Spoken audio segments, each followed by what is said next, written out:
Sir Doug Nicholls Round on ABC Sport. I was born with the ice and fire running through my veins. Television with no end in sight. All gas, no brakes. Grundy pumps it down to Stevenson, away to Pendlebury. He gained 300. Of course he did. And the class of Pendlebury with all the time and space to capitalise on the moment. This is what I was waiting for.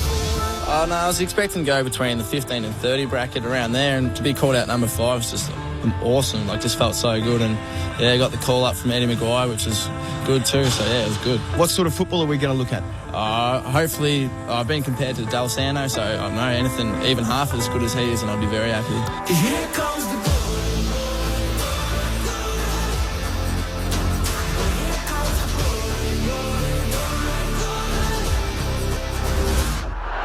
Number 10, Scott Pendlebury. And the winner of the Norm Smith Medal of 2010 is Scott Pendlebury from Collingwood. Our boys, this is the best feeling I've ever had. Let's hope there's a few more to come. The go, he gathers it. Pendlebury, room to step, steady and finish. Class shows. And Pendlebury goals. Uses Pendlebury, who can race through half forward from 48, heads towards the goal line, and it's shepherded through in game 350. He's a legend of the footy club. Number 10, Scott Pendlebury. He's now a two-timer, breaks a record along with Steele Sidebottom, 13 years between premierships. And the winner of the Anzac Day medal for the 4th time is Scott Pendlebury. The ageless one, Pendlebury, a phenom, pops it through. He's second of the day, and it's the biggest day he's ever had. 43 disposals after 431 games. Scott Pendlebury, game 432 from right in front. He's got it. Speaking of Boomer last week when he came into the club, just all those guys like champions of the game, probably sits uncomfortably with me that, you're on that level with those sort of guys and just absolute legends. Because I think all of us at one stage was that kid in the stand that used to come and watch these guys, and we're all little kids inside that just love the game, and I'm so fortunate to have played for as long as I have. just take one look around. This train ain't slowing down. I'll make sure that the road knows. Here comes the glory, glory, glory, glory. Here comes the glory, glory, glory, glory. Welcome to history, a day to remember at the MCG as Scott Pendlebury becomes just the 4th man in 46 years to break the game's record. Game number 433 and counting for Collingwood's number 10. A short time ago, he was out there getting loose with the rest of his teammates, moving with the usual composure and professionalism of a guy that's done it 432 times before. And today he'll play his record-breaking game. He may reset the record multiple times over the weeks and the months and the years perhaps to come, but he only breaks the record once, and we're lucky enough to be here to witness it this afternoon at the MCG. Along with over 80,000 people, the ground is already humming. It feels like grand final day. The lines to get in the members before it started were enormous on what is a truly historic afternoon for football. What a joy to be here, always on ABC Sport, but particularly on days like this at this famed sporting arena. The Collingwood banner is enormous to match the occasion. It is laid down on the turf at the moment at about centre half forward at the city end of the ground, and there is a guard of honour, members of his current squad, the Collingwood players out there. There's family, friends, fans. There's also going to be a whole lot of his previous teammates that are going to join him. He has played with 176 different players across the course of his career, including our own Luke Ball, who's made the mad dash across town to be here. We got the perfect commentary team assembled. Brent Harvey and Mick Malthouse. You'll hear from both of them in just a moment. Ray Chamberlain on the boundary line. My name's Corbin Middlemass, and I'm pleased to say Lauren Borden's here to call the footy with me. Loz, what an afternoon to be here. Oh, Corbin, it's incredible, especially looking out around the ground now. It's mostly black and white. There's a lot of fans that have come in, and 433. I think it's worth saying out loud for everyone at home that's listening. That's when you really realise how many games that is. 4 plus 3 plus 3, Corbin, equals 10. That's the number that's going to be in gold on the back of his jumper as well today. And for all the intents and purposes, it might have been manufactured to be here at the MCG today, but it feels right. It feels right that we're here for Scott Pendlebury's record-breaking game, where this will be his 274th match at this venue, it's a career in itself at one venue. It's just incredible to be here. It's where it all started all those years ago, and the man who was his senior coach that day. And for much of his career, Scott Pendlebury's only ever had 3 full-time senior coaches. He had Robert Harvey as a caretaker for a handful of games, but it's been Craig McRae, his current coach, it's been Nathan Buckley, and it's been the man who coached more games than anyone else in the history of VFL, AFL football, the coaching icon, Mick Malthouse. We're so lucky to have with us all the time on ABC Sport, and again on such a special day. Mick, welcome. What an event, what a day to be here. Oh, fantastic, Corby. Better than that, because I've been lucky enough to be invited to the Collingwood President's Lunch, and on the table, outside the fact that there was so many players in there that I'd coached or know, as in Benny Johnson and Brian. I played with Brian, of course, Brian Taylor, Daisy Thomas. But on the table itself, I looked around and I thought, okay, where are we sitting? And then I sat down and I sat down next to Michael Tuck's wife. First time I met her, there's Michael Tuck. Next to him was Sean Burgoyne and his wife. Opposite me is Boomer. And you think, wow. And then Dusty Fletcher. And the only bloke that was missing was Kevin Bartlett. And I think Kevin had something else on. So all the record holders are there outside of Scott, who's now still playing. But an aside, I've got to tell you this story. So a lot of the blokes I've coached maybe one game because they would have been part of a state side or an Australian side. Boomer, coached him. Dusty, coached him. And Dustin Fletcher I'm talking about. So Dustin Fletcher, Collingwood playing Essendon one day, and they were doing their warm-up. And he ran past and he was stern as you could get. And I said to him, come on, you can give me a smile. And he sort of half smiled. On the way back, a big smile came out.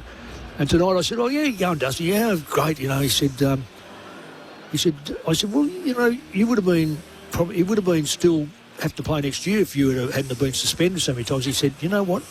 He said, I worked it out. With the injuries and suspensions, I would have played 517 games. And I said, well, you didn't. And most of those suspensions should have been doubled. He agreed. So just that, when you look back and you can actually now have a giggle over things, because football is serious. But when you sit at a table like that, Sean Burgoyne, honestly, if he couldn't play now, he's one of the very few players I've ever put 2 players on. Wow. Oh, he was murdering us at stoppages. And I said, no, I'm over this. You blokes can't do it. I've played X, Y and Z on you. No, bugger you. I'm putting 2 players on you. So 2 players went on him. I only did it once before. Anyway, he said, I remember you, because, I end up with 2 players almost holding me down. Well, we know Boom, and Boomer's the other one. When Boomer, the old days when you're able to kick it to yourself and run off, you have to kick it to yourself first up. Well, he's terrorised us. I end up saying, no, I'm over this. We're going to put 2 players on the mark, one on either side of the square. Now take us on, Boomer. Would you tag Scott Pendlebury today if you're Andrew I Bolton? would tag him 100 miles. And I'd tag him for his breakfast. Jeez, you're a party pooper as an I am a opposition party coach. pooper. I just think that you've just got to cut the head off a snake before it gets, before it bites you. So that's what the West Coast Eagles are looking to do today. So their Woolwich Malawa, which is their Marawa, which is their name for Sir Doug Nicholls round. So we'll refer to them as that on occasions throughout the afternoon. But I mentioned it this morning on AFL Saturday. They're like the other team in your favourite sports movie. That they're here to essentially play the role of the guys that are playing against the lead character who's on his way to the MCG today to try and have a memorable day in front of what is going to be an enormous crowd. The Magpie Army have showed up in force, and this is well on its way for over 80,000. What they're saying, by the way, if I can just say that we had Barry Karp speak at the President's Luncheon, clearly, and the MCC informed him that they anticipate there'd be 93,000 people. Now, they were slightly out last night. In fact, it went up. As we know, it was 75, went to 78. They're saying on numbers and the way the crowd is, it's 93,000, which is, and then Don Pike came over to me, who was the CEO of the West Coast, and he said, And I've already written an article saying this is the test for West Coast to see how they, on the big stage. And he said, this would be the biggest home and away crowd that we've ever played against and with. So records will be broken today. The West Coast Eagles banner's just gone up. They're not too far away from making their way out. Just repeating, there's no late change here. So no late change between the Pies and the Eagles. So they come in as selected. The Eagles made one change at selection with Beau Allen taking the place of the injured Jack Hutchinson. Meanwhile, for Collingwood, they get stronger and more experienced. So more the guy named Pendlebury, Lipinski and Cameron are the four inclusions. Buller, Parker, Anderson and Steele are the four guys that go out. The first three omitted, and of course Oscar Steen is injured, so he's not playing this afternoon. It pits the oldest and the most experienced team in the competition this year on average up against the youngest and the least experienced. So it's a fascinating dichotomy that there's not a single teenager in the Collingwood team. Their youngest player is Will Hayes at 20. Meanwhile, West Coast have three teenagers out there, including the number one pick, Willem Dersma. As we spoke about this morning, Mick, they will have 9 guys playing at the MCG for the first time. So forget the fact that that they're here, period, just to play a game of AFL footy. They're here on a day where the place is going to be heaving and there's going to be 93,000 people supporting the other team. Well, it's a Coliseum. I remember to the day when I arrived at West Coast in 1990, and we and I was West Coast then, we were informed, or I was informed, that no Western Australian side had ever won at the MCG. Both state, WA side, junior side, had ever won. That's over 100 years. Yeah. And I called it the Coliseum purposely so that the players would say, well, okay, I've got to respond to this, what the coach wants, or we... And I've got to say there were some casualties on the way because some players lap it up, other players really plunge into a depression of some sort because they just can't cope with that. And this will be a great test for West Coast to see those 9 players for a start off and others, how they handle 90-odd thousand people. Crashing the party on Pies territory. Wallich Mara was here to steal the story, is what the banner reads.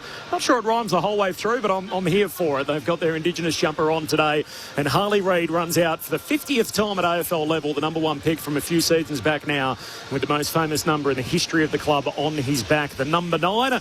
Willem Dersma playing at the MCG for the first time. It's the first time that the club's actually played here since round 9 last year against Richmond. That was the chase down tackle, Tom Brown on Tom Gross late in the piece, in which Richmond hung on to win by 2 points. It was their only trip to the MCG last year. They're few and far between any time for a club based in WA, but particularly when you're towards the foot of the table. So you've got to make the most of these opportunities when they roll around. Have you been impressed with the Eagles this year? They're a 3-win team. They've still had some big, heavy defeats, but it feels like on the back of winning 2 games last year, they're ahead of schedule from where we thought they would be after 10 rounds. Yeah, look, probably marginally. And I only say marginally, Corby, because I'm a big one on percentage. Percentages give you an idea of how you've gone over the course of those, in this case, 10 games. I think you need to play 4 or 5 games before that percentage kicks in. And when you analyse, say, Port Adelaide, for instance, they're one of the very few clubs outside the top echelon that have got a percentage over 100, and because they've lost 4 games under 3 points or something like that, West Coast, when you look at their percentage, it is clearly second last, and rightfully, because they've been belted. Now, this is the time that it could happen. It could happen, and this will be the test to say it shouldn't happen.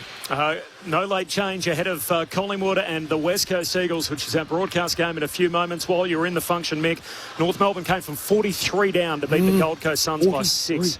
As Cam Zurhaar kicked a goal after the siren to give North the victory there. There's another game on in the same time slot. It is Geelong up against Sydney. You can find that call streamed through ABC Listen. Some breaking news coming through, which we're waiting for confirmation of this. We may see it when the team makes their way out in a few moments.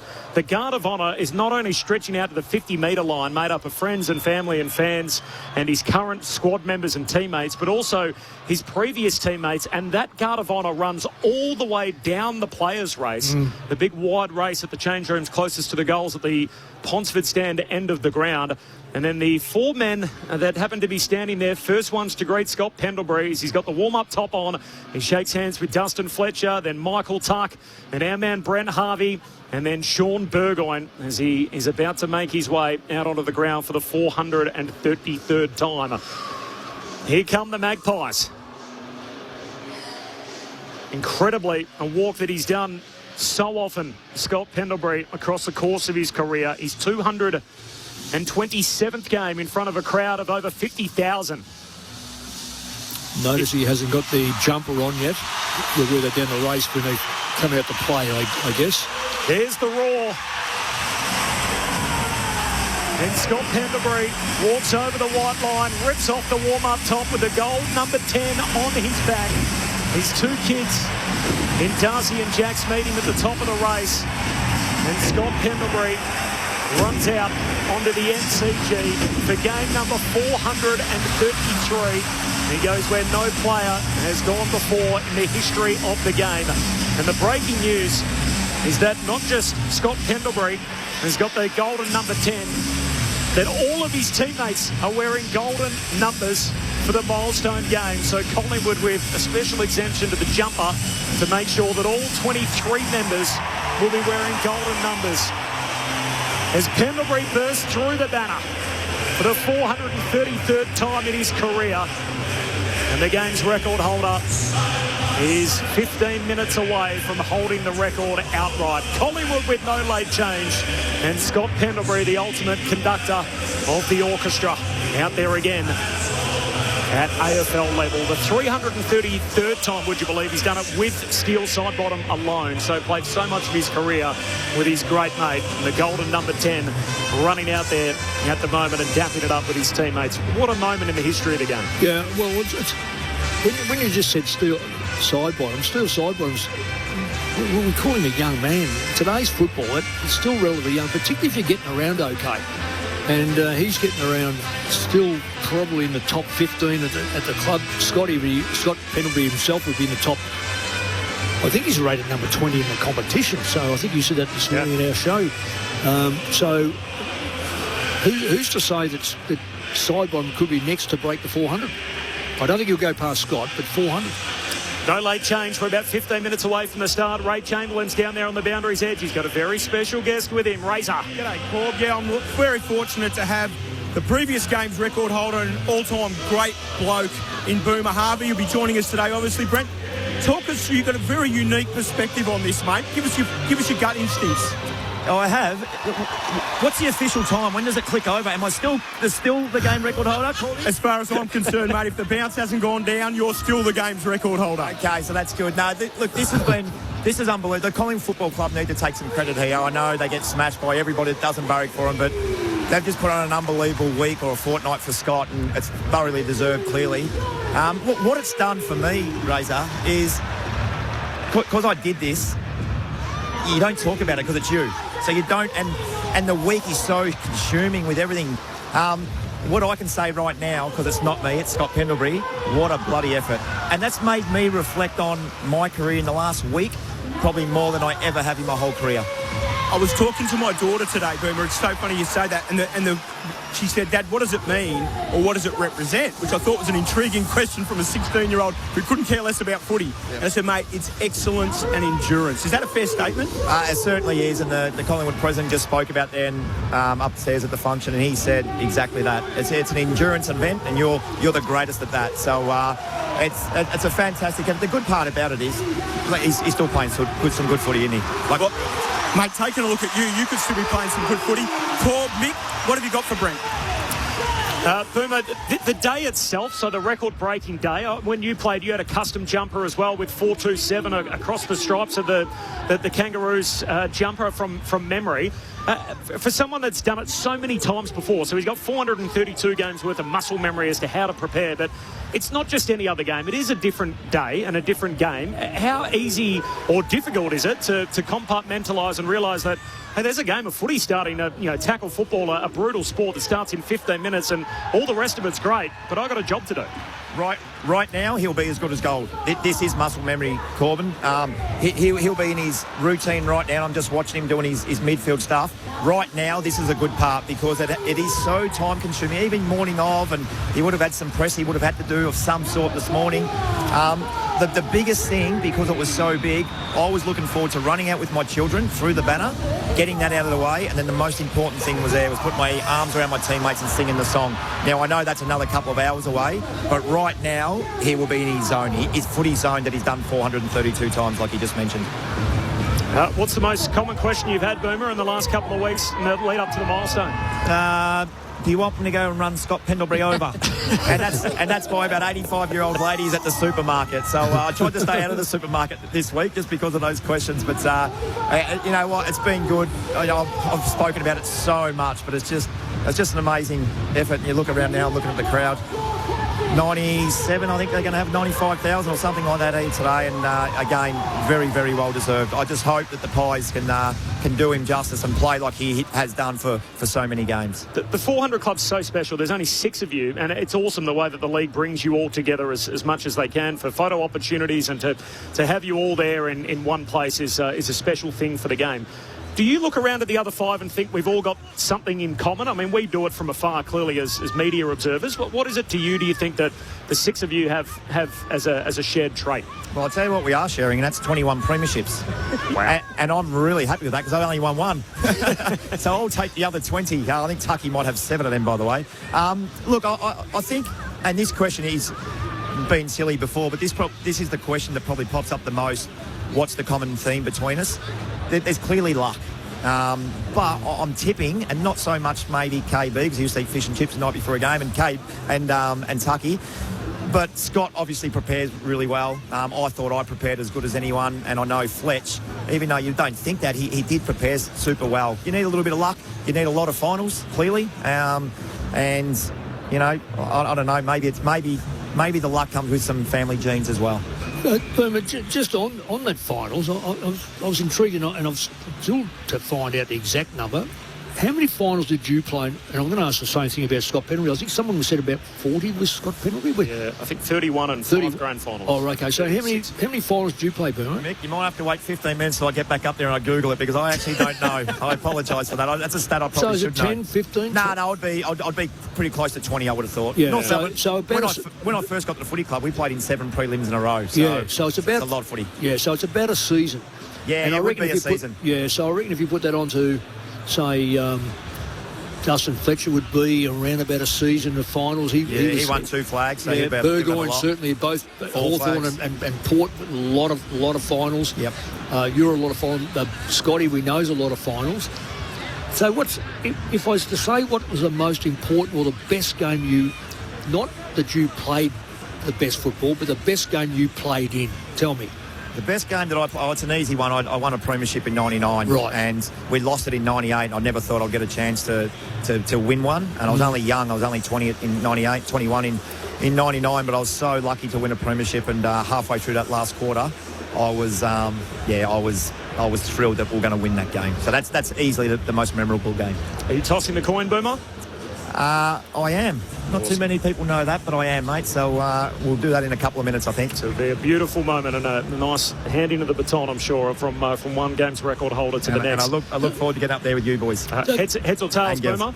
It's neither today. It's a number 10 or an SP, I think it is. So, yeah, I'll leave that one to them. We'll see you up here soon, Boomer. Beautiful. See you guys. And Brent Harvey, the man who's played more games than anyone else in the history of VFL, AFL football, not named Scott Pendlebury, is going to be up here alongside you shortly. You know, almost to a man that you speak to about their successes, they all say, I want to play finals.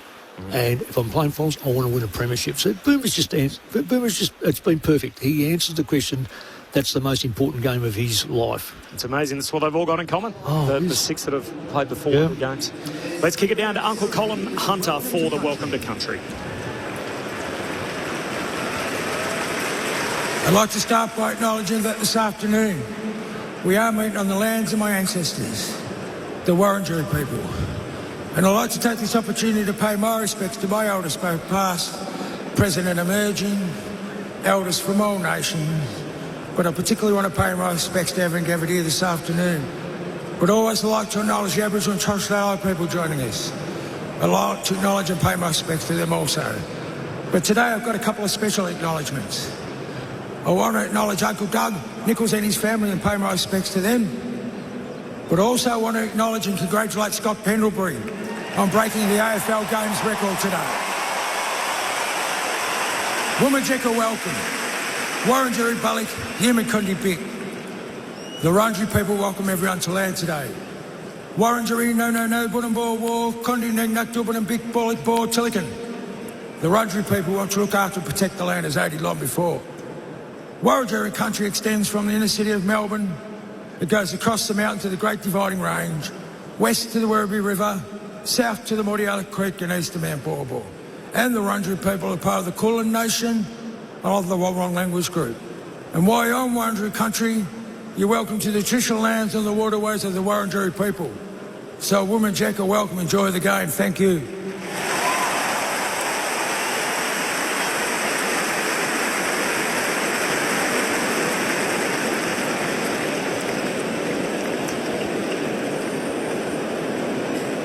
Welcome to Country comes to an end from Uncle Colin Hunter, and now the exchange of gifts. Tim Kelly makes his way towards Darcy Moore, the captain of Collingwood, as they embrace and exchange the gifts, which is obviously customary on this weekend. Also there is Malachi Champion, who is a First Nations footballer, and Liam Baker, the captain of the West Coast Eagles, follows his two teammates to that exchange. So the two teams, after staring at one another across the centre wing, in the Welcome to Country ceremony, they disperse. The Collingwood players run towards the city end of the ground with those gold numbers that stand out on their back. The West Coast Eagles, obviously ordinarily in the yellow jumpers, wearing their First Nations jumper, which has the big striking gold eagle in the middle of the strip. And there with the predominantly blue backdrop with the yellow numbers and the white shorts. The Collingwood Magpies in their home jumper, all in black with the white stripes.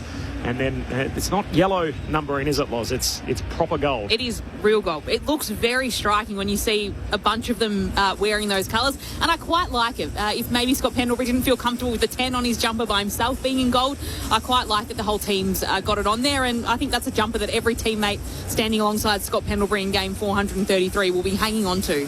So just on the numbers, you mentioned off the top, 433. They're a great numerical stat, fate, whatever it is, to think that he gets to the milestone 433, and you add those all together, it comes up to 10, of course, which Scott Pendlebury has worn for the lion's share of his career. At the 10-minute mark, there will be a round of applause. There's been these cardboard signs that have been handed out, SP433, which I'm sure you'll see waved throughout the afternoon. This is incredibly a career which includes 2 premierships, Norm Smith medal, 5 best and fairest, 6 All-Australians. He was the Coaches Association Player of the Year in 2013. He's a 2-time Players Association best captain, over 200 games as captain. He's one of only 7 players in the history of the game to have done that. He's the quickest to 400. He's played in front of 23 million fans, the only player to have played in front of over 20 million, so 3 million more than any other player. 227 games of a crowd of over 50,000 out of his 433. He's played against 16 players that were born after his debut. He's played against 6 players, father-son pairings. So not just the father, but also the son across the course of his career. The Darcys, the Wests, the Burgoynes, the Davies, the Edwards and the Motlops. He's had 176 different teammates, and each of their names are listed on the Collingwood jumper today. He's played over 100 games with 31 of them. Incredibly, 332 games with Steele Sidebottom, 240 with Jack Crisp, 215 with Braden Maynard. Just some of those names. And if you need any more historical significance as to just what a moment this is, Mick, we touched on it this morning. Charlie Panham was the first to 100 games in 1902. The game's record has fallen only 13 times since. It's been held by the likes of McHale and Coventry, Dyer, Reynolds, Whitten, Nichols, Murray. Great players. All the greats of Australian rules football. And then in more recent times, KB went through it, Kevin Bartlett in the 1980 final series. Then Michael Tuck 10 years later. He held it for 26 years until Boomer did it, who's about to toss the coin in the middle of the MCG. And the ceremonial passing of the baton over to Scott Pendlebury. The West Coast Eagles spoil the first party of the day. They win the coin toss, and Liam Baker points to the punt road end of the ground. And now 10 years on from Boomer, the record falls for just the 4th time in the last 46 years. And there's only one person out there today that'll be part of AFL longer than Scotty Pendlebury. And that is? Ian Burrows. You know who he is? I do. The boundary umpire. 450. You might have just stolen the thunder of our man Ray Chamberlain. He was working on his gags all day about giving a little hat tip to Ian Burrows. Ray Chamberlain in the front row of the grandstand, the best in the business. Oh, good to get him. G'day, Razor. G'day, guys. Mick, not the first time Mick stole my thunder. Fair enough, too, though. What an incredible start to today. It is absolutely... Walked over from Domain, and it's like a final today, the vibe outside and back inside the ground. I can't wait to see these guys go about the show today, and importantly, Scotty Pendlebury. I mean, Mick, I got the pleasure of umpiring Scott a few times. He rarely said a word. He was so in focus on his own business, you know. And what a champion! And I couldn't think of a better person to break Boomer's record today. No, and it's not. You know, I think Boomer said there's a lot of luck involved. Yes, there is. But I think a lot of people make your own luck. Boomer made his own luck because he was hard, he ran hard, he trained hard. Pendlebury's the same.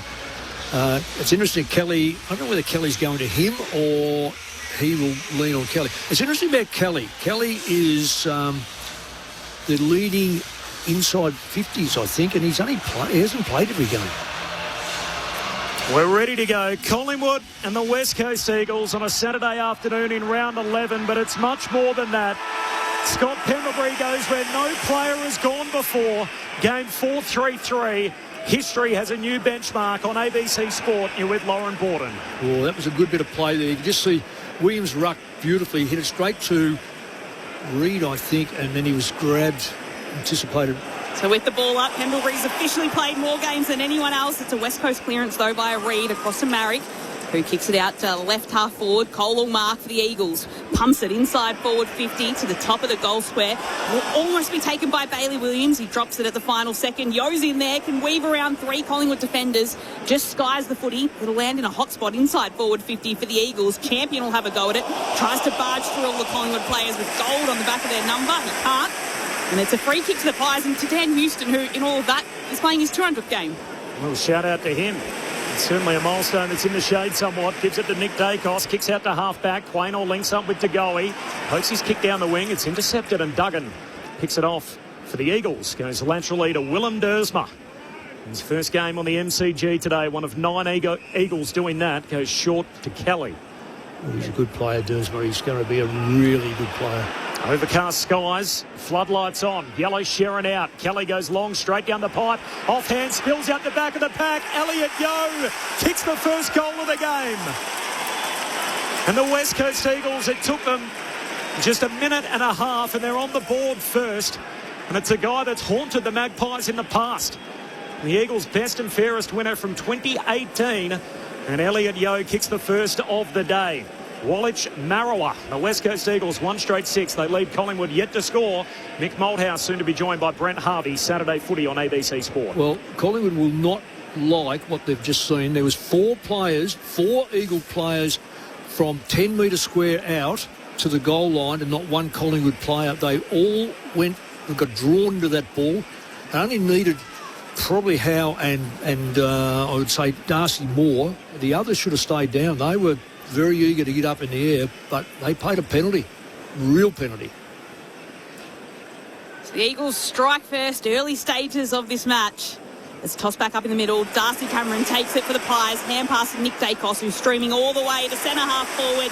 Darts the kick inside 50, and Schultz is on the end of it. He marks and will have a set shot at goal for the Pies, about 45 metres out, slightly tougher than a 45-degree angle. The little champ's just returned from the boundary. He's up behind us. Second place now. That siren started. You're into second place, Boomer. Work that out there, we second now. It's a nice welcome, Mick, from you to welcome Brent Harvey into the box. He understands me. Yeah, sorry. I just got that. I forgot to press my button. I must be nervous. It's Lockie Schultz lining up for the immediate reply for the Pies. He slams it into the left goalpost. And it's just a behind for Collingwood. They trail West Coast by 5 points, early stages of this record-breaking match at the MCG. Was it Pendlebury's head or the number 10? Which way did it come down? It went at number 10. Number 10? Yes. Pendles, I take it, called his own head? No, Liam, the away team calls. The away team calls, gotcha. So Baker called the right side. Collingwood jumper in the number 10.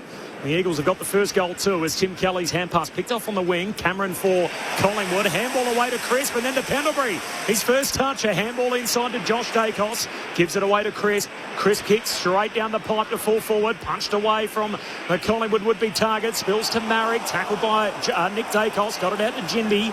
Jimby's hand pass to half-back for Baker. Short kick to Jobe Shanahan, who takes the mark at left half-back.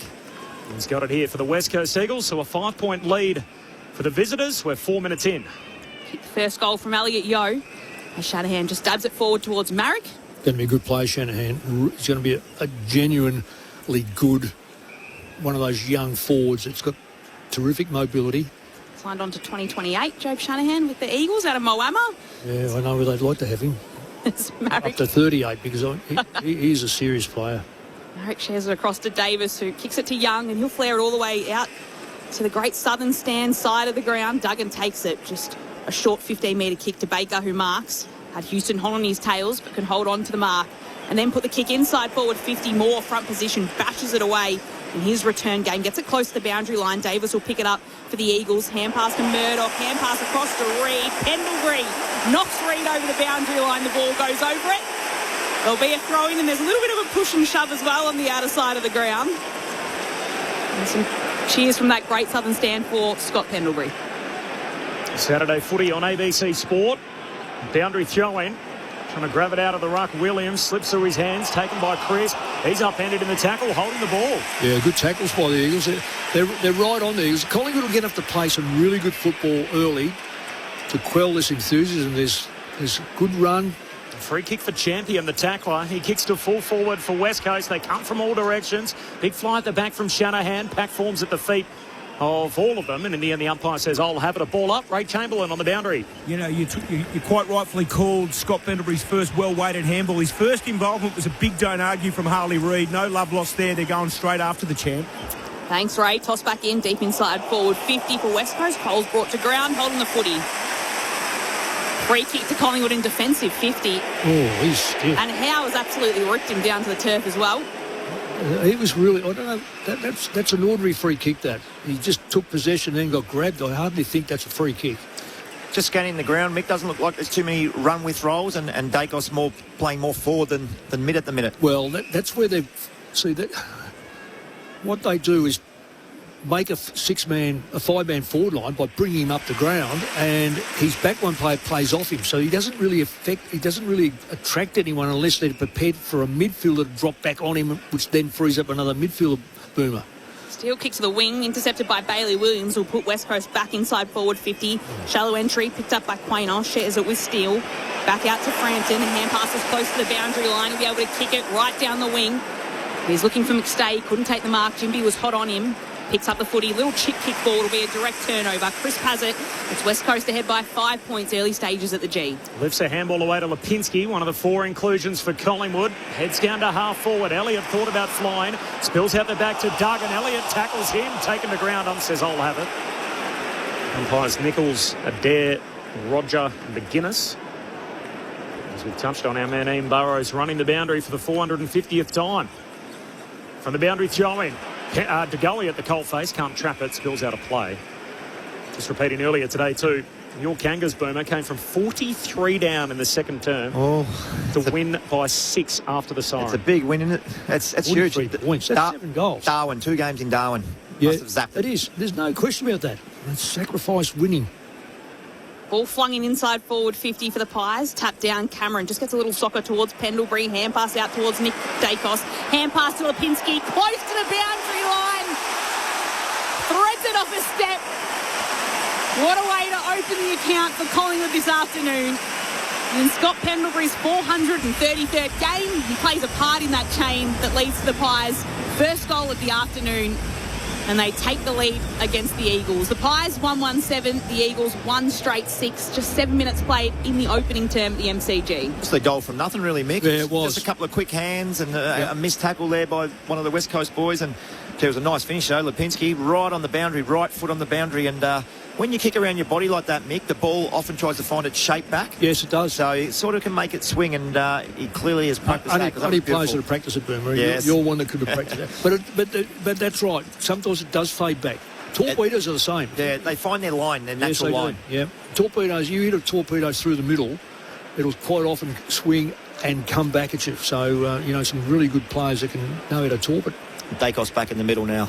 As is Pendlebury. Taken out of the ruck by Darcy Cameron. Here is Pendles, attacks it, wins it. Handball out in front of DeGoey, sockers it forward for Collingwood, picked up by Hayes. Is he tackled high? No whistle.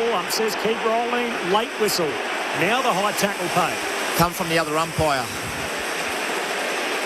So it'll come back eventually to Will Hayes, the youngest Magpie out there at 20. It's a 1-point lead for Collingwood. 1-1 over the West Coast Eagles, one straight. Crowded forward 50 for the Pies. Hayes kicks to full forward, misses a whole lot of bodies, slides through to Long. Hand pass out in front of Nick Dacos, feeds it wide to half forward Lipinski. Back to Nick Dacos, tight angle against the boundary, shoots goalward, offline and behind, he got a shove. And it's going to be a free kick. He was pushed as he disposed or after he disposed of the footy, and a free kick against the boundary line for Nick Dacos. Pushed inside as he kicked it. Boomer? Yeah, not a lot in it. Not a lot in it. It's players still go high on the instead of getting in the hips where you can shove, they just go a little bit higher and get the number. Ray Chamberlain, you get a look at that? That's in the side. That's in the side, all right. Boomer's explanation's spot on, and again, we've got no replay down here, but if you get them in the jumper, they'll always pay the free. You've got to go the hips or the side, so that's what they've got to aim up at. I thought their shoulders were in the side. I can't remember being in the back. Here's Nick Dacos, who kicks a drop punt from a tight angle. He's bringing it back, but not enough. And Williams helps it through for a minor score. And we have hit the 10-minute mark.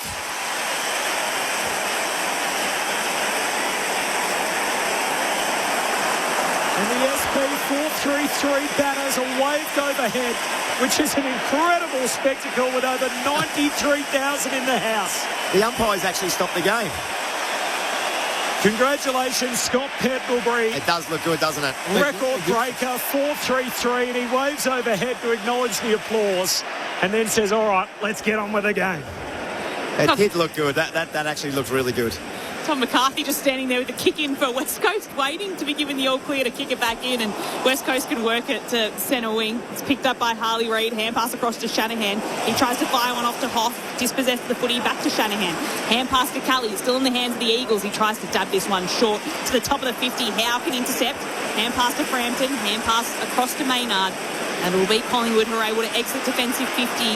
Across to Hayes, left half back for the Pies. Right down the Shane Warne end. Tries to spear a pass down to centre wing. Jinby gets in front and can bring it to ground. And then Champion can pick it up. Hand pass it across to Duggan. Hand pass to Young. And it's a long kick right down the wing. Howe rises like he does so often. Gets the reach, can't take the mark. The ball's pulled in. And all the players dive on top, and it'll be a ball up about 60 metres out from West Coast attacking goal. They're trailing Collingwood by 2 points, 11 minutes played in the first quarter. How was that not a free kick to Jimby? That happened in the forward 50. That is a chop of arms, a too high and in the back. Harley Reid bursts away explosively from the stoppage, turns and kicks to full forward. Moore's tracking it, takes the intercept mark. Full back for Collingwood. So there's going to be a crowd effect today. This is what the Eagles have to remember. And let me tell you, we've coached against this for 10 years. You just got to put up with it and make sure that you put yourself in the best position. Ball goes long to West in a one-on-one, and West wins it. And that's West, who plays for Collingwood, who kicks down the wing, taken by DeGoey. Hand pass over his shoulder to Schultz. Pies away, looks corridor with the kick. Hayes marks right on the 50.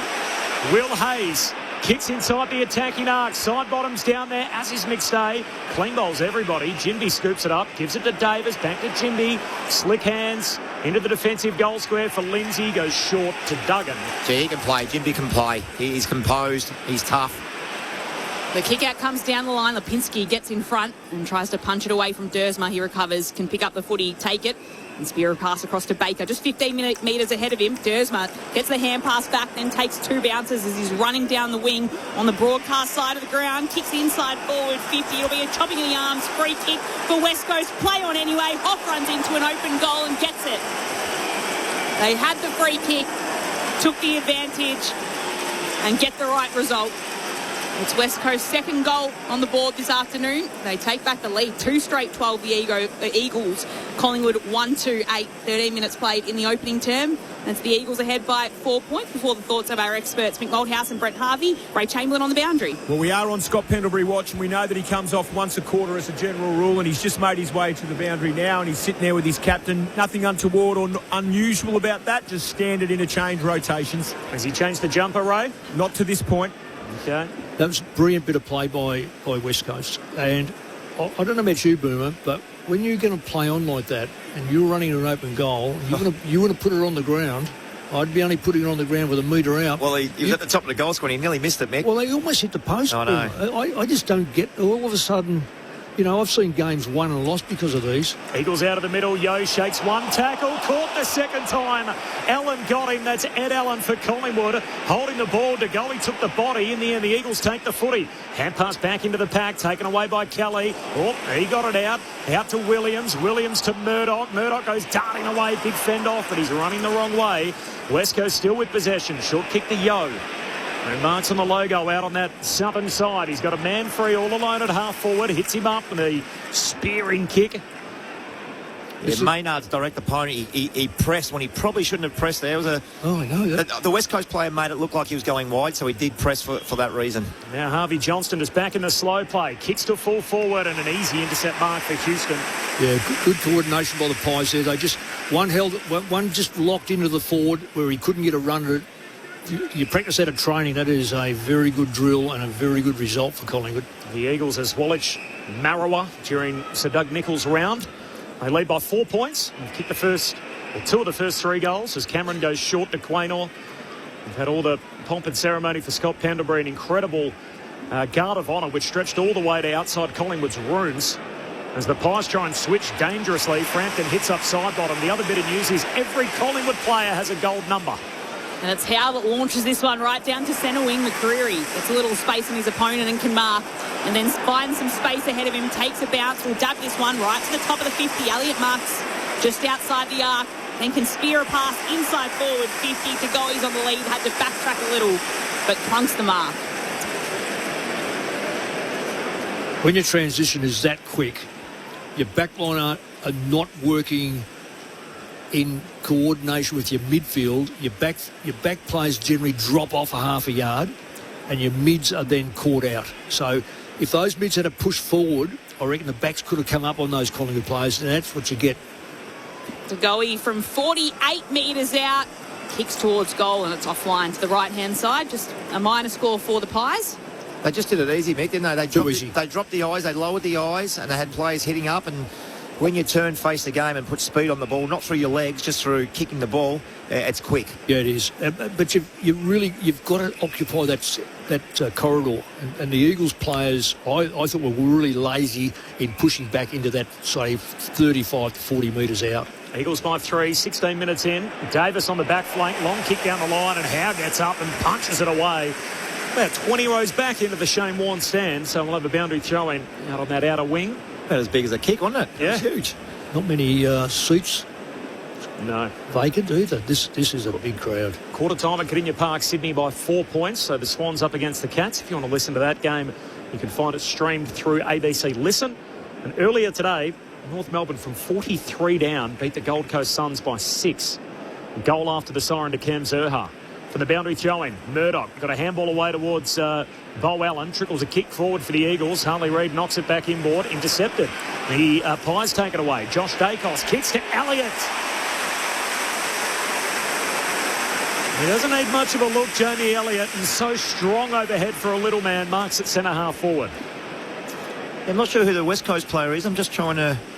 That was on him? It's Tyler Young. Tyler Young. He probably could have taken the body a little bit more. He tried to use his long levers because he is a bit taller than Elliott. But, probably could have taken the body just a fraction earlier.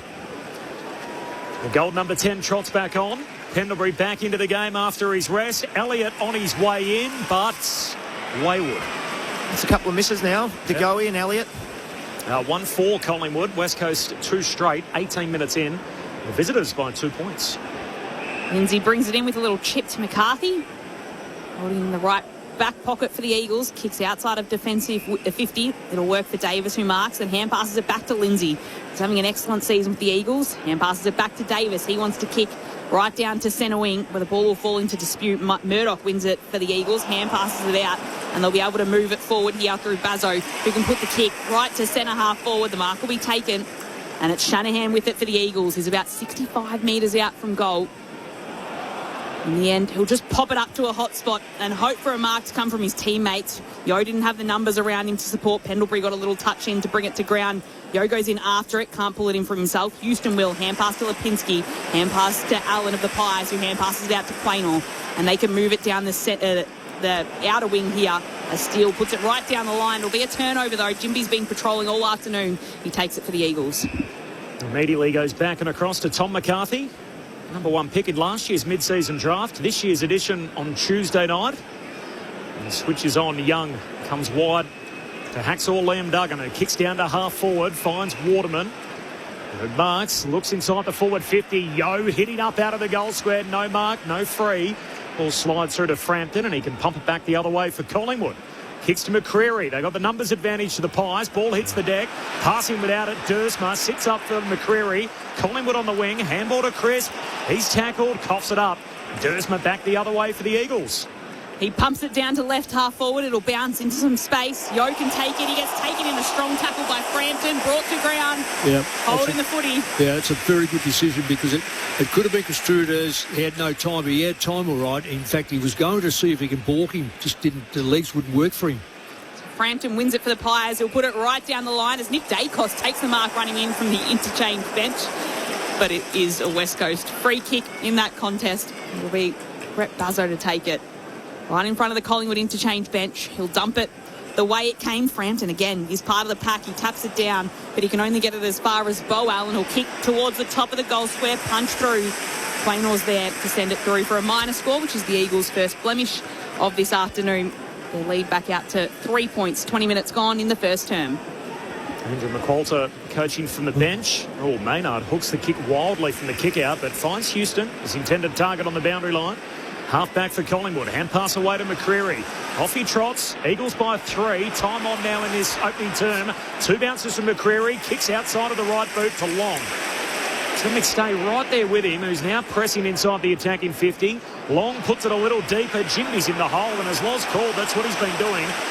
Comes across to intercept, spills it, put himself under the pump. Mixtape for Collingwood. Handball to McCreary. Handball to Nick Dacos. Shoots goalward, misses.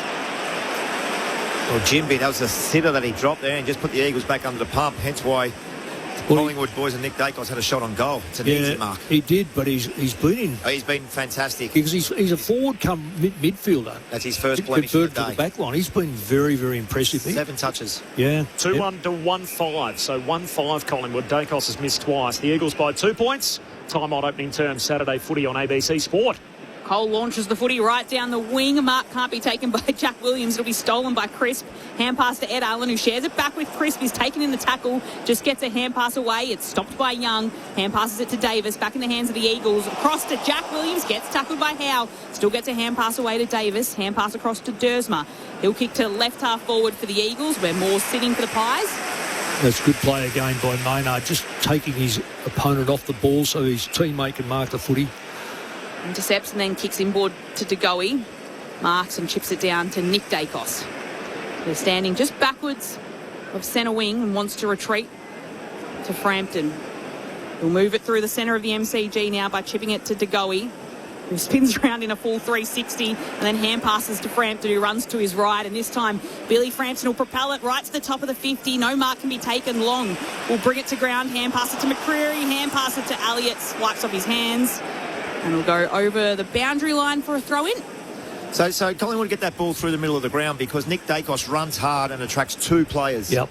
Leaves the right side open. I think it was Frampton who came back and got an easy possession because of Nick Dacos's hard work. Well, they got a runner here with Scott Pendlebury. Looks like Brady Hoff's trotting around with him for the boundary throw-in. It spills down towards Ed Allen of the Pies. Hand pass back into the ruck. Picked up there by McCarthy. His hand pass stolen. McCreary releases Nick Dacos. Nick Dacos shoots and misses again. 3 points. This has been the theme of his year. He's kicked 8 goals, 16 on the season, Nick Dacos. and cannot find the major opening for the best player in the game. It's the Eagles by a point. 23 minutes gone in the opening term. Saturday footy on ABC Sport. You're right, Boomer. 3 points in the opening term. Liam Baker will bring it back in for the Eagles. He goes right down to half-back. De Goey ends up doing the tackling to lock in the ball. Bailey Williams comes in to remonstrate a little bit, but we'll have a ball up at right half forward. Well, they're not backing off the Eagles. They might be the younger side, Corby, but they're certainly not backing off the physical. Archie Bargy continues down there at half forward. Harley Reid involved. Maynard too, so few of the usual suspects, but it's Collingwood that win the footy through the centre of the ground and through Steele. Long penetrating kick inside forward, 50. Ball comes to ground. McStay fighting for it, can't win it. It'll be a ball up inside forward, 50 for the Pies. Just funny, every time Harley Reid gets the ball, for some reason they tackle him harder. Yeah, they do. They do. And take him to the ground. Bailey Williams leaps up high, grabs it out of the ruck. Hurry kick forward, turnover. Yeah. And Rone Steele takes the mark centre half forward. That's the problem of players who should know that the boundary is your best friend. In that position there, if it goes out and they get it, so what? That's a 50 metre from the fence, not straight in front. It's always intrigued me why players want to go up the middle when they can't design the kick. This time last year, he was getting ready to exit the waffle. Another mid-season drive success story. Rone Steele sends it all the way home. Collingwood back on top. 2-6 to 2-1, and Collingwood lead it by 5 behind. 25 minutes in. This is Saturday footy on ABC Sport in Geelong. It's Sydney by 7 points. 6 minutes into the second term. Call available, streamed through ABC Listen. It's a really good point, Mick, because when you're under pressure, you know that the opposition is setting up like exactly. And that's how they get a lot of inside 50s, the repeat inside 50s. So you either got to kick the ball long and high to give your forwards a chance because you're outnumbered, or you got to go long and hard to the boundary. Of course, with the boundary now and the lasso, who cares? But you'd rather that than go 45 metres out and have a set shot directly. Yeah, look, it should be practice and training under pressure. Just whack it to the fence. You know the old saying, and it's still current today. Boundary line is your best friend. Collingwood back ahead, third lead change of the first quarter so far. Reid takes it out of the middle and puts it inside 50 for the Eagles. Crisp can get on the end of it. He gets tackled to the turf and held there. It spills out. Little hand pass comes from Kelly. He only gets it as far as Pendlebury, who exits it out of Collingwood's defensive 50. Running onto it though is Bazzo, takes it, gets tackled. Ball spills out. McCarthy picks it up. Hand pass to Marrick. He just hurriedly kicks it down the line. Silly. And that's down and out of bounds on the full, or the mark will be paid. No, I think it's downfield. And the ball went out of bounds on the full, so it would have been Collingwood's ball, but it was McCreary who bumped him just after he kicked it. So Rhett Bazzo gets the free kick for the West Coast Eagles. Right down inside forward 50. This will result in a shot at goal as Bailey Williams holds onto the mark. He can play, this kid. He runs and jumps as good as anyone I've seen. You know, a couple of years ago, they're going, oh, we did another ruckman. I kept on saying that to Trevor Nesbitt when he was there, and then Donny Pike, this kid can play football. Don't ignore him because of, like he does a couple of dopey things every now and again, but he's a ruckman. They do it. So, part of the deal, Mick. Part of the deal. Part of what you have to put up with. But he launches himself at it. He had a ripping game last week. I think he's best on the ground last week. Yeah. Excellent last week in the win against GWS. Bailey Williams coming in for a set shot at goal to give the Eagles back the lead. It's completely across the face. It just squeezes through. 4 behind, cuts back Collingwood's lead to 4 points late stages of this first term. Saturday afternoon footy on ABC Sport. I mentioned that stat line, 16 disposals, 2 goals, 9 tackles and 41 hitouts. Bailey Williams against the Giants. Houston in his 200th sends it down the wing, trying to swat it away. Bazzo into the path of Lindsay. The Eagles keep it. Handball to Kelly. Long kick inside 50. Another leap for Bailey Williams. Have another go. So just then, he must be forward, is he? Yeah, he is forward. Yeah, he's gone forward now. It looks like he jumps and hovers. He just stays in the air. He's got a bit of Michael wonderful Jordan leap. about him or something. Wonderful leap. But he's had that. When you watch him ruck, he sits up there. He just stays there. Yep. Defies gravity. Now, he should knock this over because he's generally a pretty good kick too. The new ruck rules obviously help him because he's a runner and jumper, so exactly it doesn't have to wrestle as much. Might need to flip that 32 and he's back around. In he comes. Ed Bailey knocks it through. And the Eagles jump back in front. 3-2 to 2-6. Woolwich Marilla are West Coast Eagles as they are during Sir Doug Nicholls' round. 28 minutes into this opening term, the Eagles by 2. That is lead change number 4. We've got a good one going at the G. Brent Harvey and Mick Malthouse with you on ABC Sport.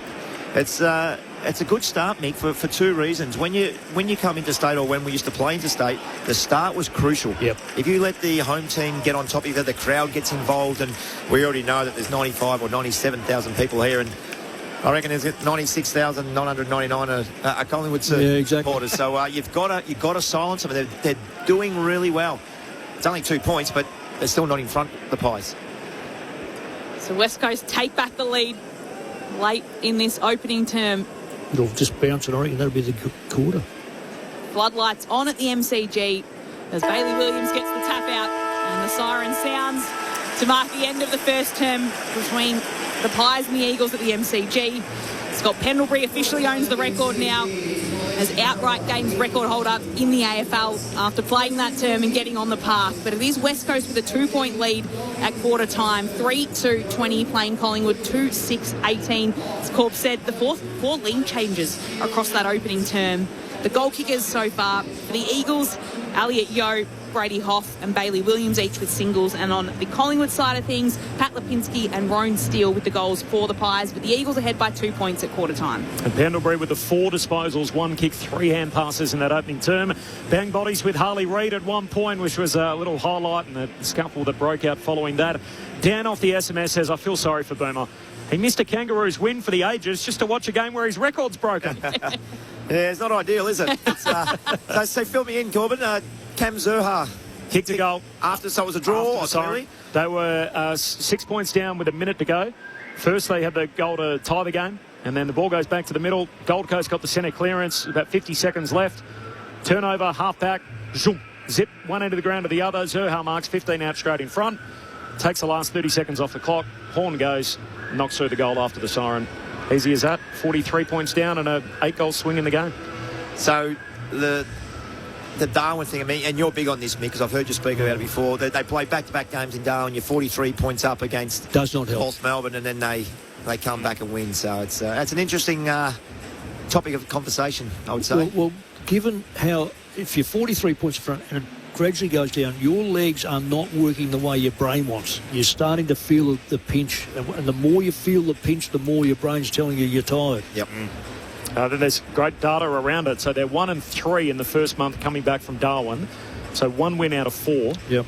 For the last 3 years. Yeah. So there's a lot. On the other side of that, Corby, they don't lose up there. Yeah. Also off the SMS, awesome coverage as always. Hope West Coast can get up from the Pavlinovic family, who's on holidays in Croatia. Paul from Torquay, congratulations to Scott Pendlebury for his games record. But more importantly, he played through the dreadlock phase of his career and survived. Thank goodness for wisdom from Paul. Appreciate that off the SMS. I can't believe you allowed that, Mick, in your time. Scott Pendlebury of the dreadlocks. I was only jealous. More from Mick and Boomer coming up next. This is Saturday Footy on ABC Sport.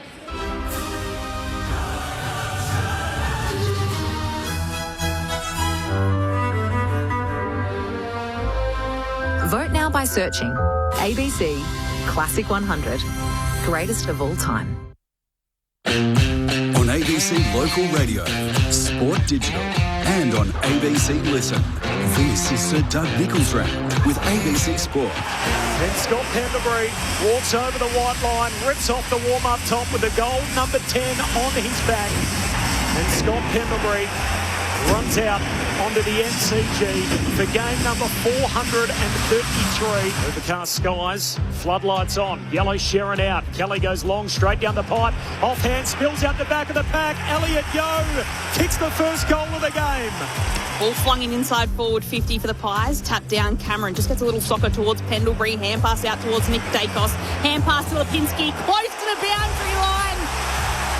Threads it off a step. This is Sir Doug Nicholls Round on ABC Local Radio, Sport Digital, and on ABC Listen. The Eagles have made the most of their forward 50 entries. They're 3-2. They lead Collingwood, who are 2-6. Nick Dacos, one of the biggest culprits. He's missed 3 times. Champion Data have credited him with 2.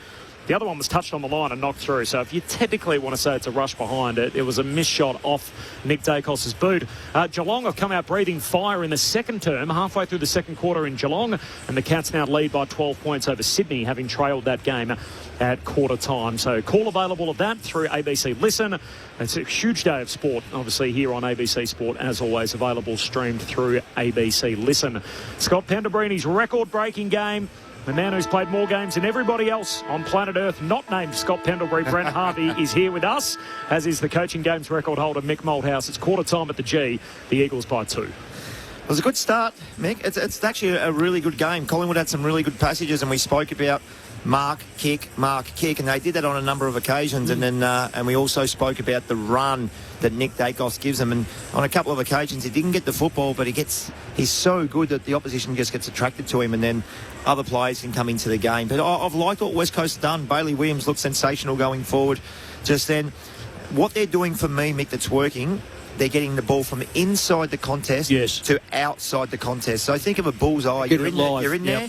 They're getting the ball out, and it's a 4 or 5 metre handball out the back or to the side over the top of a Collingwood player. Then they're able to kick the ball with no pressure.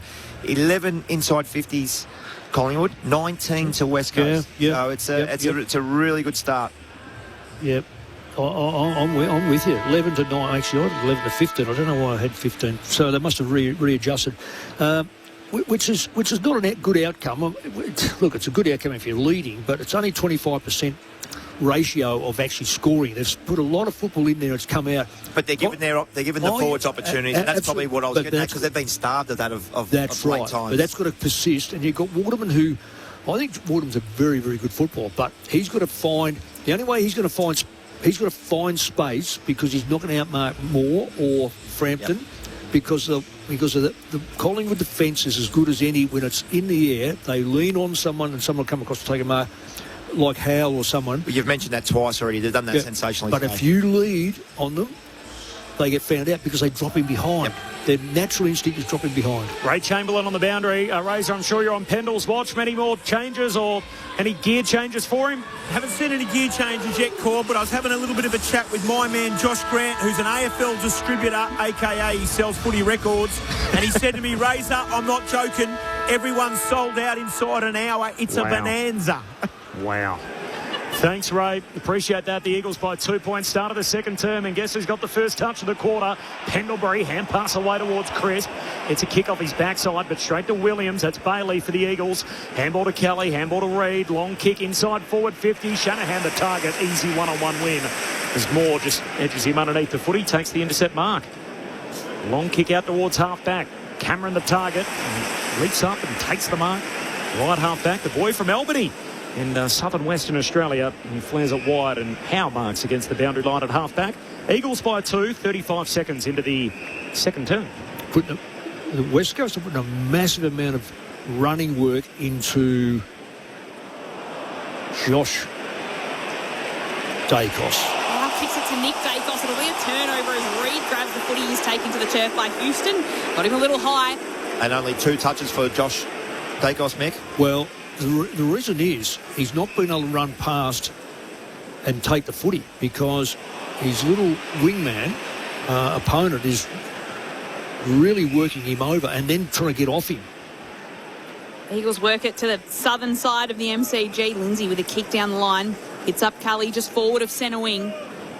Below the Shane Warne stand. He can kick it to left half forward. Well, that Joe clear. Johnson then chips it back to Lindsay. This is not a football side that's only won 1 game and 3 this year and given up a big score. They're playing some pretty good football, the Eagles.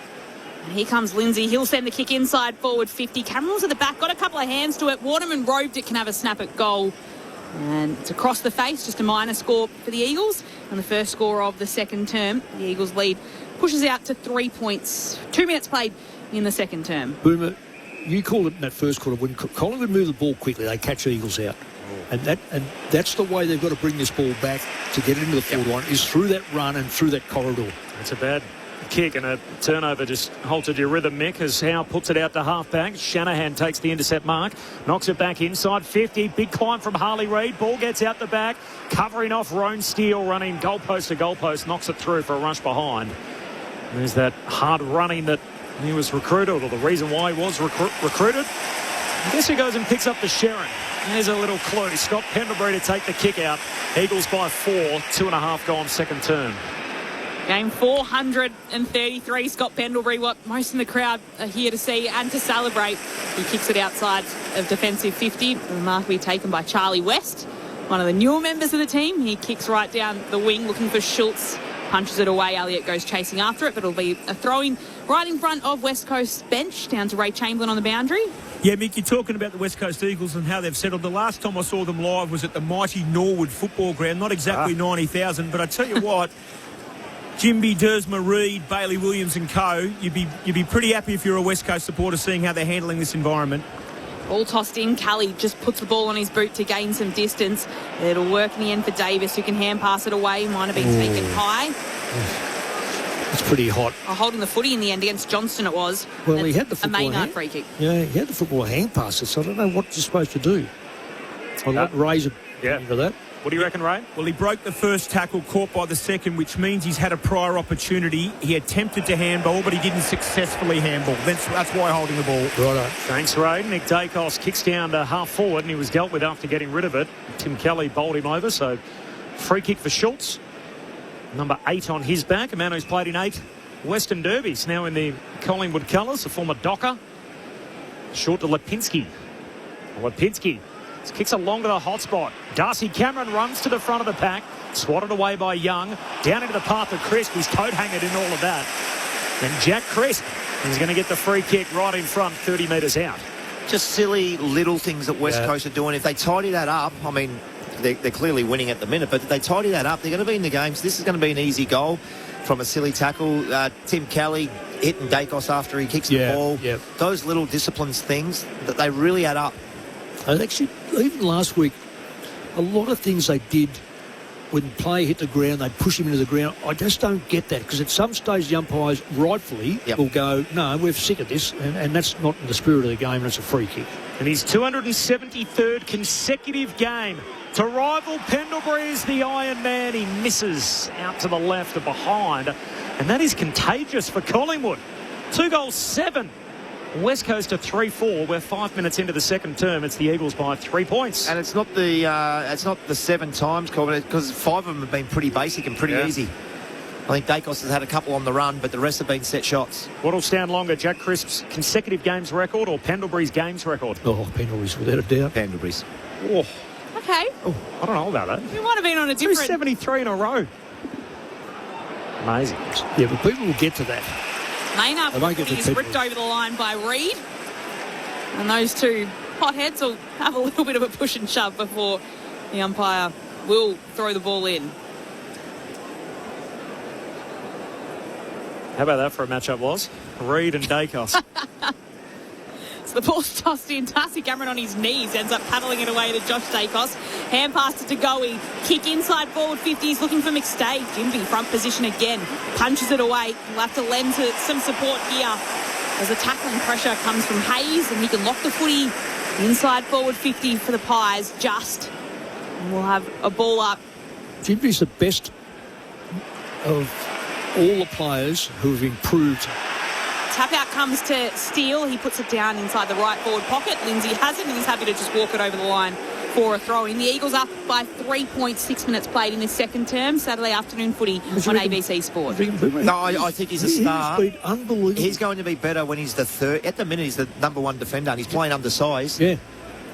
We'll come back to that. Cats lead the Swans by 20 just before half-time. The only throw in here, the Eagles trying to work it out of defence. Murdoch got it away to Davis. Handball to Bowen. He's tackled, taken the ground. So when he can become the third player and come off his direct opponent and doesn't have to play on the big beast, he's going to be an absolute star, and it will change the way he plays as well. Jack Edwards grabs it out of the ruck, clears defence, only momentarily though.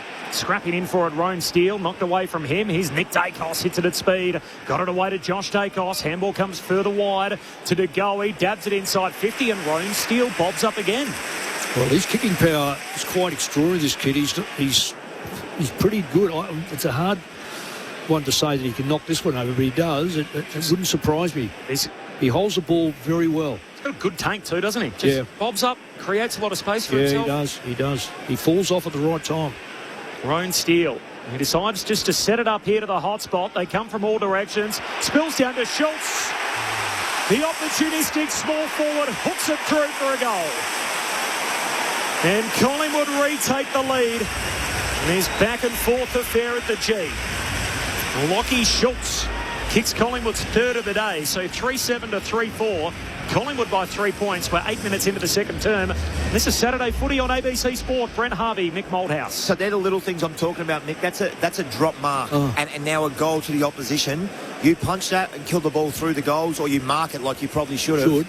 Now the ball's going back outside 50. Exactly. Defenders haven't got pressure on them. They're the little things I'm talking about with the discipline and downfields and all that sort of stuff. These are the tiny, tiny little things that West Coast need to change or get better at, because that's in there. It's going to be 1 goal a quarter that happens. There's 4 for the game. Yeah. That's if they don't do it twice. Yep. And the thing is too, Boom, is we've seen discipline things, but that is a technical thing. You either set yourself to, I'm going to spoil the hell of it, or I'm going to mark it. Pies ahead by 3. De Goey takes it right out from the middle. Hand pass across to Nick Dacos. Tries to find his brother Josh. Gets out muscled from it. Ball spills to ground. Jack Williams will pick it up. He hand passes it to Bo Allen, who flicks it backwards and can find Duggan. Now it's centre wing, broadcast side of the ground. Just a little dribbly kick forward. Can find Hoff. He hand passes back to Duggan. Puts the kick ahead of him. 30 metres ahead.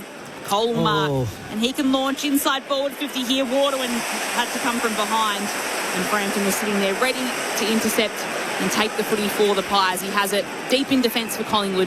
His side ahead by 3. Well, there's another one where Reid was just by himself and he was ignored.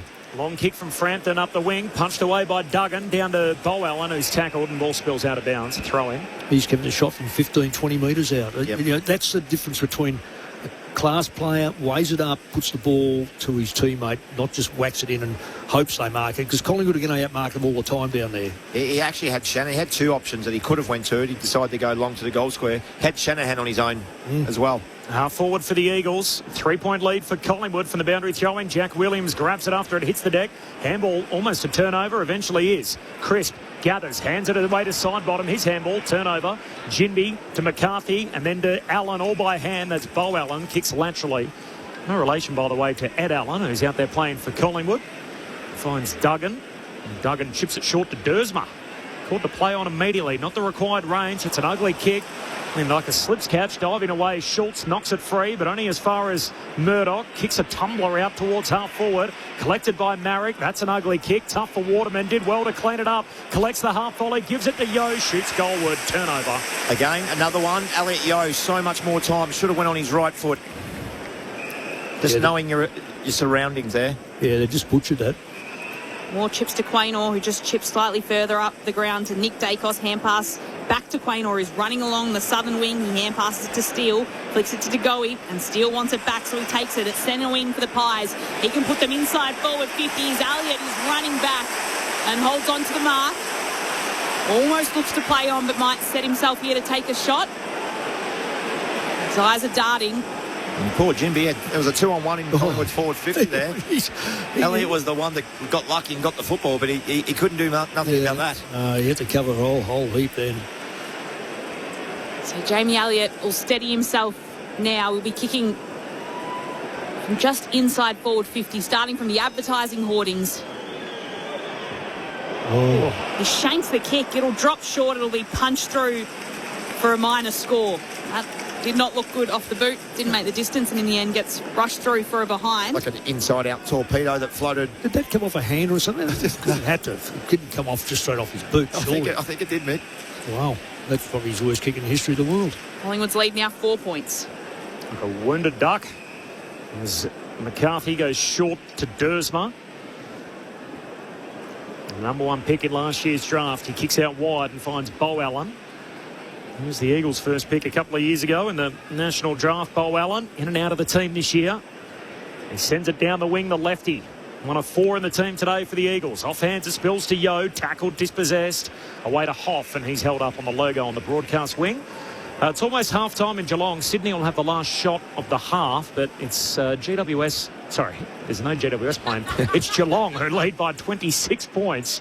So Geelong by 26 points there over the Swans just before half-time. As the Eagles hurriedly work at the half forward, Howe's got it. He's tackled and will have a ball up as Cole lays the tackle. They untangle themselves. Half forward for the Eagles. Collingwood by 4 points. Eagles kicking towards the city end of the G in the second term. Lipinski grabs it and gets it as far away from those goals as possible, though, as Jimby again gets involved in the action. Can't pick it up cleanly. Duggan cleverly just tries to tap it away to Baker. He gets dumped to the turf. Bo Allen has a go. He's seen over the boundary line by McState, and we'll have a ball in at about centre wing. Sia from Tasmania off the SMS. Not comparing, but Peter Dacos has 3 straight by now. Talking about Nick's misses earlier in the game. And I reckon the game is really going to open up in the second half from Cal. Thanks, Cal. So margin hasn't got beyond 6 points, and that was the Eagles' lead when Elliot Yeo kicked the first goal of the game. It is now Collingwood ahead by 4, and it's Nick Dacos who'll put them back inside forward 50. Kick from centre wing. It was a hurried kick. Tom McCarthy ably sitting back there for the Eagles to intercept. Handball away to Jinby. He's off and running and decides to kick laterally up to Josh Lindsay. He looks a real player. Rising star nom last week. The Eagles' 3rd of the season. All the way back to McCarthy, and McCarthy now switches to right half back for Duggan. 13.5 gone second term. It's a 4-point advantage for Collingwood. Well, wasn't that 50 metres? Chips it to Kelly. The man on the mark. Is that what you meant? The man on the mark came from 20 metres away and then ran around. Along down the wing, Murdoch, handball away to Jack Williams. Short kick to half forward. Shanahan did well, attacks the footy, wins it. Handball to Waterman. Handball boundary side to Cole. Cole centering, kicks superb. Wow. And Harvey Johnston takes the mark right in front, 15 out. Yeah. Who kicked that back in board then? Tom Cole. Yeah, well done. What a kick. And that's... He was played on straight away. And just sneaks it in. Johnston puts it through. And back the other way we go. Theme of the afternoon so far. Lead change number 6. 4 in the opening quarter, 2 in this term. The Eagles by a couple of points. 15 played second quarter. West Coast 4-4. They lead Collingwood 3-8. This is Saturday footy on ABC Sport. Meanwhile, halftime in Geelong, it is the home team, the Cats, who lead the Swans by 20.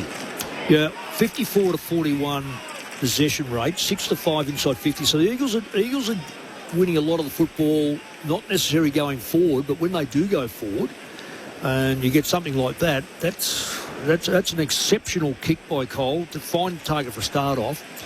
Harvey Johnson tended to rush the kick, but anyway, it's a goal. But they're winning. The contested football is the interesting thing for here. Boomer, it's 13-15 this quarter, Collingwood's way. Nick Dacos tries to pull it out from the middle. Gets dispossessed. Hoff has it for the Eagles. He's wrapped up, and we'll have another ball up right in the centre of the MCG.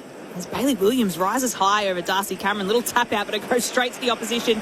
Nick Dacos takes it and takes a bounce as well as he puts another kick inside forward 50. This goes just through the hands of Long. It might work out in the end for West. He gets taken to the turf. And the ball will bobble its way outside of the boundary line. And will be throwing inside forward 50 for the Pies. The Eagles ahead by 2 points. Down to Ray Chamberlain on the boundary. Yeah, West Coast Eagles star Harley Reid's made his way off the ground. A lot of attention on his calves. I'll keep an eye on that one for you. Thanks, Ray. Boundary throw in. Bailey Williams straight to Nick Dacos. Goal! And that's a blunder on the hit out.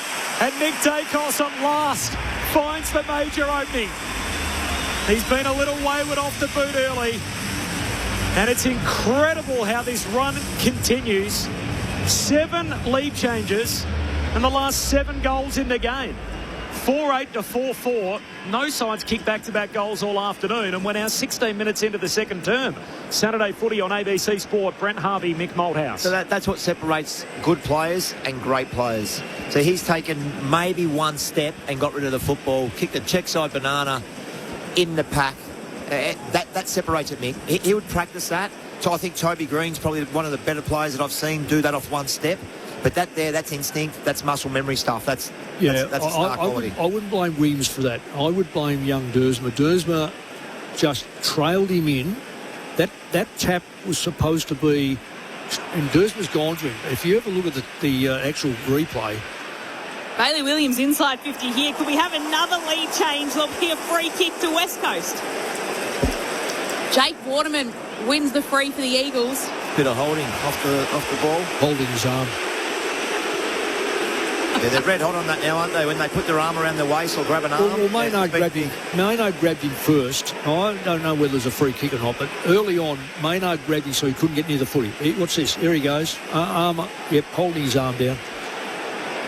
So Jake Waterman will line up now. He won't be far out from goal. About a 45-degree angle to switch the leads again here at the MCG. His kick is good. And the Eagles are back ahead for the 8th lead change of the match so far. It's Woolwich Marrawar ahead by 2 points in Sir Doug Nicholls' round. The Eagles 5-4-34. The Pies 4-8-32. Ray Chamberlain, what were you seeing there? No, I couldn't agree with you more, Mick. You know, yeah, an arm goes to the hip, and yeah, there's a hook of an arm, but you know, 6 of one, half dozen of the other. You're allowed to call play on, and I just worry about this prescriptive. This equals free kick. That equals free kick. You got to assess it on balance about how does it impact the contest, etc. Play on for mine. Yeah, look touchy. Did you guys just become best friends? You and Rave we are tending to agree with each other a fair bit. This is getting dangerous. The Eagles by 2 points. Elliot Yeo kicked the first goal of the game, and in the 8 goals since, the lead has swung on each of them. 8 lead changes. West Coast by a couple. Nick Dacos, the 1-2 out of the middle, then coughs it up. Taken away by Murdoch. He gives it over to Davis. Hand pass away to Harley Reid. Runs, carries. The 1-2 with Dersma. The 2 number 1 picks. Reid's kick smothered. Got it back. Reid's still going. Hand pass out wide for Cole. Handball to Lindsay. Short kick to half forward. Picked off Quaynor. Takes the intercept mark half back for Collingwood. Yeah, he's a good player, Reid. He's trying to do what Dacos does. Give, get. He's just hasn't got quite the finishing power at the moment. 2 point lead for West Coast.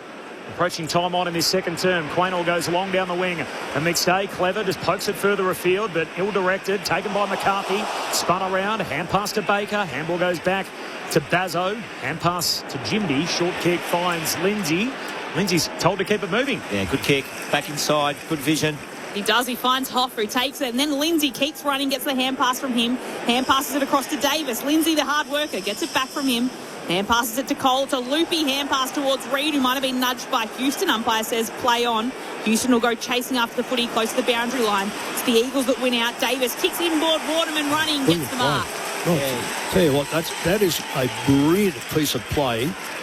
For us, again, this is the first time I've seen them live for a long time. They're a serious. They can be a serious side. Yep, you can see how young they are, Mick. If they can tidy up what you've said, little Burma, things, yes, little things. Yeah. Because that was keeping the ball solid. There's a couple of players there you really like the one. Murdoch, he goes around all right, the young kid. And they weave the ball all the way down the ground from very close to the boundary line. Waterman snaps this one towards goal. And there's no finish to the good piece of play that the Eagles just showed. It's just a minor score. So 3 points. The Eagles lead 5-5-35, playing Collingwood 4-8-32. Saturday afternoon footy on ABC Sport. Half-time in Geelong. Call available of that game streamed through ABC Listen. It's a 20-point lead for the Cats over the Swans after a big second term. Kick comes out wide and Moore takes the mark at half-back. I mentioned Murdoch, Mick. He's another mature age success story. So 25, 26. Yep. Yeah, he's a good player. He's got good decision making and he's super quick. And finishes well as well. And he plays mature. Yep. You know, he's not intimidated by... I know he's been chasing around Dacos, and that in itself is hard work. Pies in a slow play on the wing. McCreary goes long to a contest. Over the back. Comes Young. He missed it. Slides through to his direct opponent. Elliott, who goals. He doesn't need a second invitation. And the trend continues. Lead change number 9. And back-to-back goals cannot be found in this game. 5-8 to 5-5. Collingwood by 3. 22 gone in the second term. Saturday footy on ABC Sport. Mick Moldhouse, Brent Harvey. So another little thing, Mick. Tyler Young goes up and spoils the ball. Where does it go? Behind him. Yep. As a coach, Come off the top of your nut. I'm not a defender, but I've heard the coach say 100,000 times, if you spoil it, you make sure it goes to the front of the contest or its side of the contest. Or the side. Or out of bounds. Yep. That's a bad feeling turning around, wouldn't it? You think, oh, no. Well, that's exactly what happens. The small forwards... that they love that sort of stuff. Jamie Halliday's waiting for that to happen, and he's 2 metres ahead of his opponent. They're not catching him. Because if he gets punched out, he goes, well, it doesn't matter, I'm in a position. But if you make a mistake and you're not with me... They're the little things, Mick. 90 plus at the MCG. It's been a tight game so far. Tossed up, Williams gets the tap out. Yo tried to move it away to Kelly. He's dispossessed. Chris picks it up, just hurries the kick forward. It's picked up by West. Hand pass to Pendlebury. Hand passes back to West. He can't quite gain control of the footy. Falls to Lindsay. He's ripped down the tackle by Moore. Where's Moore playing? He's not playing back, is he? He's playing in the middle of the ground or something. No, he's looking like he's going into forward 50 now, but I reckon they're trying to stretch them out. I reckon they're going to try to stretch West Coast out height-wise. So Hayes has the footy just forward of the centre circles for Collingwood. Launches it inside forward 50. Can't be marked. Brought to ground. Yo fights for it for the Eagles. Crisp wins it though for the Pies. Hand pass to McCreary. Hand pass to Lipinski. Again from close to the boundary line. Can't thread it this time. Just a minor score for the Pies. Their lead extends to 4 points. Ray on the boundary. Yeah, Mick, in answer to your question, actually, Darcy Moore contested that centre bounce as the ruck. I was going to say, it looks like he's in the ruck running around. You know, I'll give you the tip right now. He won't be able to run with Williams all day.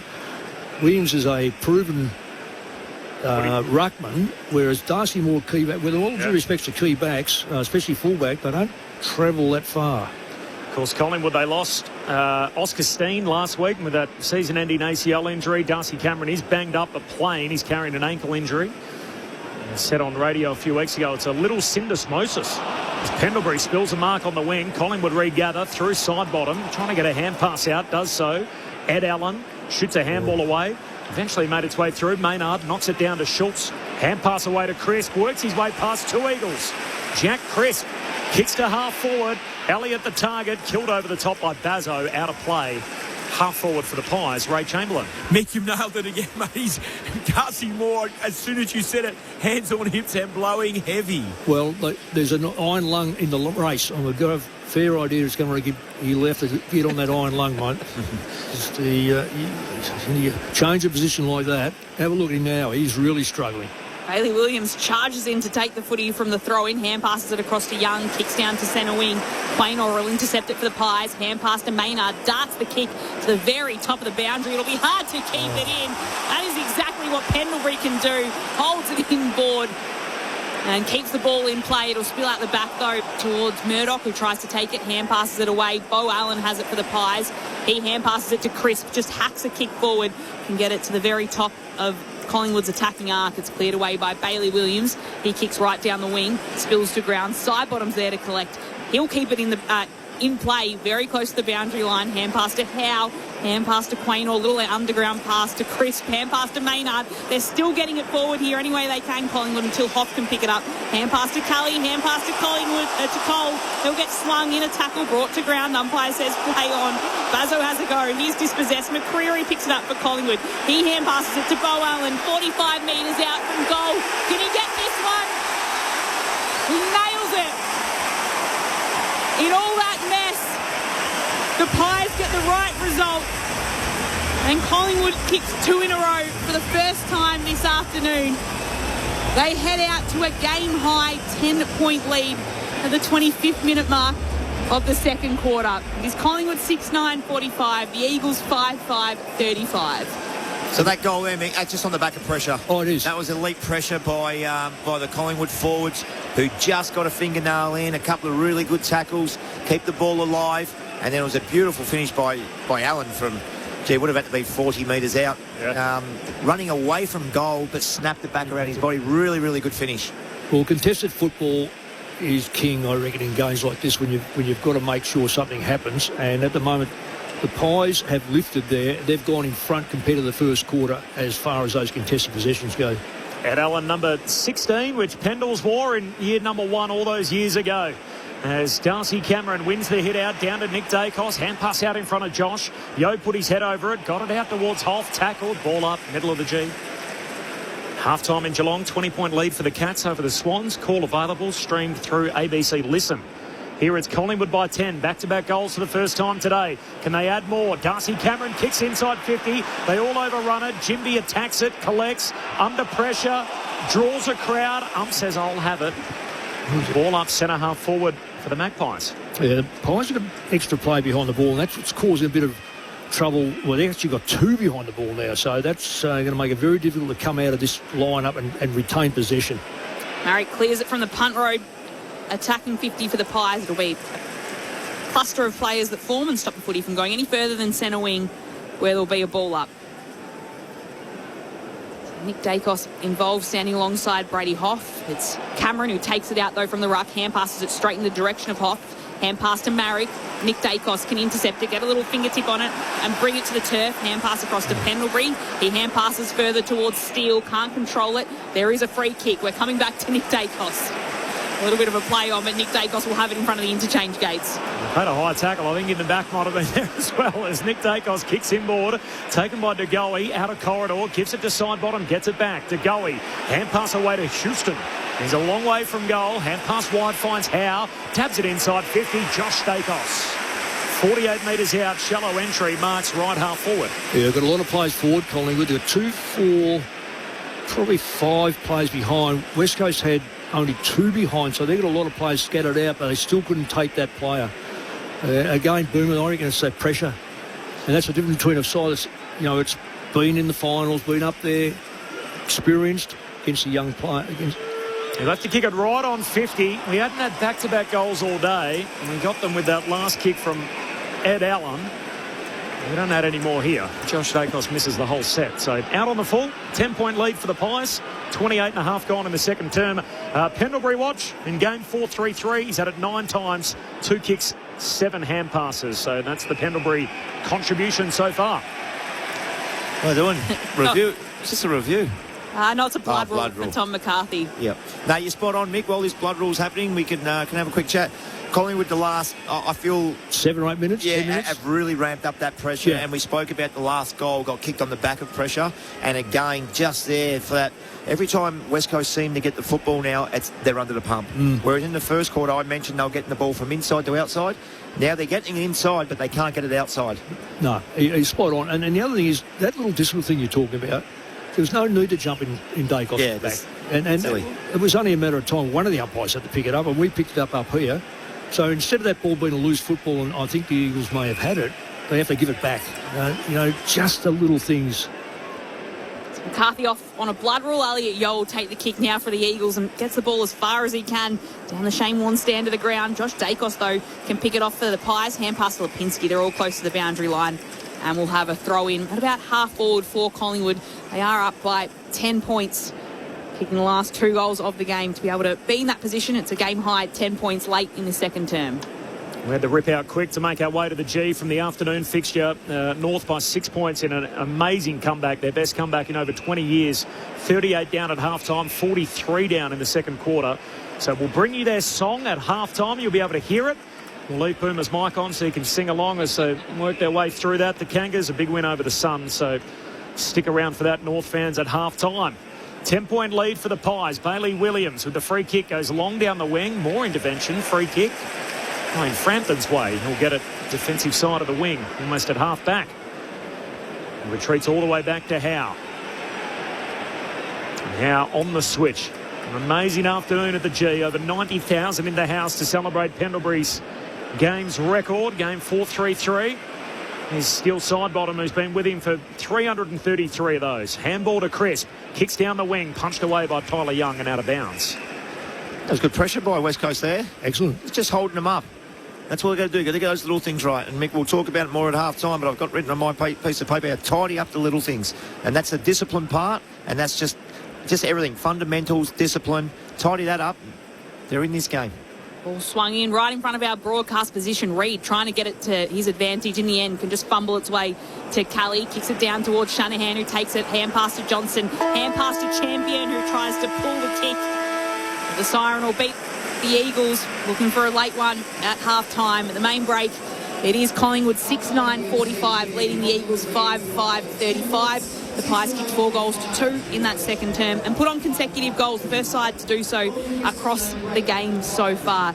Collingwood ahead by 10 points, a game high 10 points at the main break. The goal kickers so far for the Pies, singles to Roan Steele, Nick Dacos, Ed Allen, Lockie Schultz, Jamie Elliott and Pat Lipinski. And for the Eagles, it's singles as well. Jake Waterman, Elliot Yeo, Brady Hoff, Harvey Johnston and Bailey Williams. And the Pendlebury watch. Half-time, he's had it 9 times, 2 kicks and 7 hand passes. The other news pre-game is that for all the talk about the gold number and he's going to stand alone in his record-breaking game, when the Magpies made their way up the race, not only Scott Pendlebury with a golden number on his back, but his 22 teammates also have gold numbers today. So a special custom jumper for Pendlebury's milestone game as he joins in a little trot off the ground. Just the other 2 games, so Geelong up against Sydney. It's a 20-point lead for the Cats early in the 3rd term. And earlier today it was the Kangaroos with a goal after the siren, courtesy of Cam Zerhard, to beat the Suns by 6. Off the SMS, Joanna says nothing better than listening to the Pies whilst walking the Camino in Portugal. Congrats to Pendles. Sue, we are listening from London. Hope it's a great game for Pendlebury. Dan from East Perth, Josh Lindsay needs to be spoken about more from a rising star conversation. He was good. Yeah. Corbin, he was good that quarter. He had a couple of really good passages there. I've got a funny feeling he has a rising star. He got nominated last week, but I think Dan's saying he should be in the conversation to win it. Oh, okay. Yeah. Well, he's a good player. He says he's a future Lockie Whitfield. Derek from Dartmoor, who's listening despite being a massive Cats fan. He says a lot has been said about Scott Pendlebury this week, but Boomer Mick Ray, what's something about Pendles in his game that only other players or other coaches or an umpire would know or notice about him that stands out from Derek? So we're looking for a little unique stat. We'll give that one to Ray on notice for the second half, and we might give it to you two on notice too. So stick around, Derek. We'll weave that in the second half. Do you know what I'm sick of as well? I'm sick of all this pity party for Brent Harvey. Do you know what Brent Harvey is without the games record? Without the games record, Brent Harvey has only played 432 games. How many years? He's only won an E.J. Whitten medal. He's only won a premiership. He's only won 4 All-Australians, 5 best and fairest, Team of the Century at North Melbourne, Hall of Fame member. I think Brent Harvey's going to be okay without the games record. And played for Australia. Jim Stein's medal. Definitely played for Australia. Under one of the all-time great coaches, I did. All this You're captain.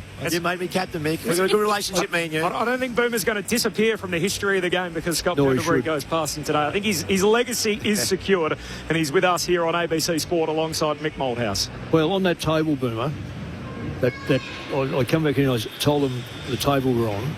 Not a bad table, was it? Well, you can't be forgotten, mate. You were next to Dusty Fletcher. There was Peter Bergen on the other side here. Michael Tuck in front of you.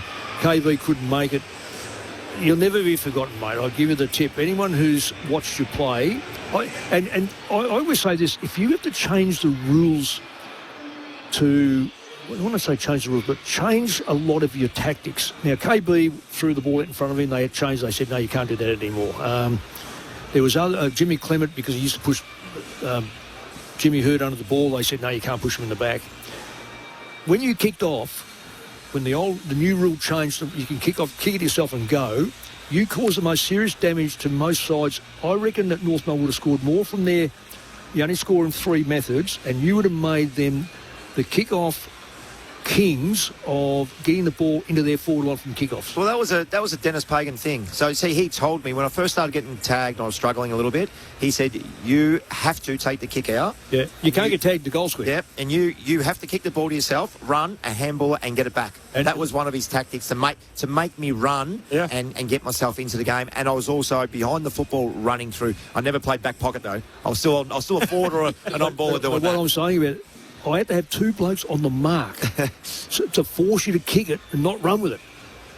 And that's fact. And you know what the other part was? Exactly when you said you can't stop that one. When blokes were tagging you on your mark, you could do that and say, stop that one. They had no hope. Brent Harvey, Mick Moldhouse, give me your best 60 to 90 seconds on what we've seen in this first half here.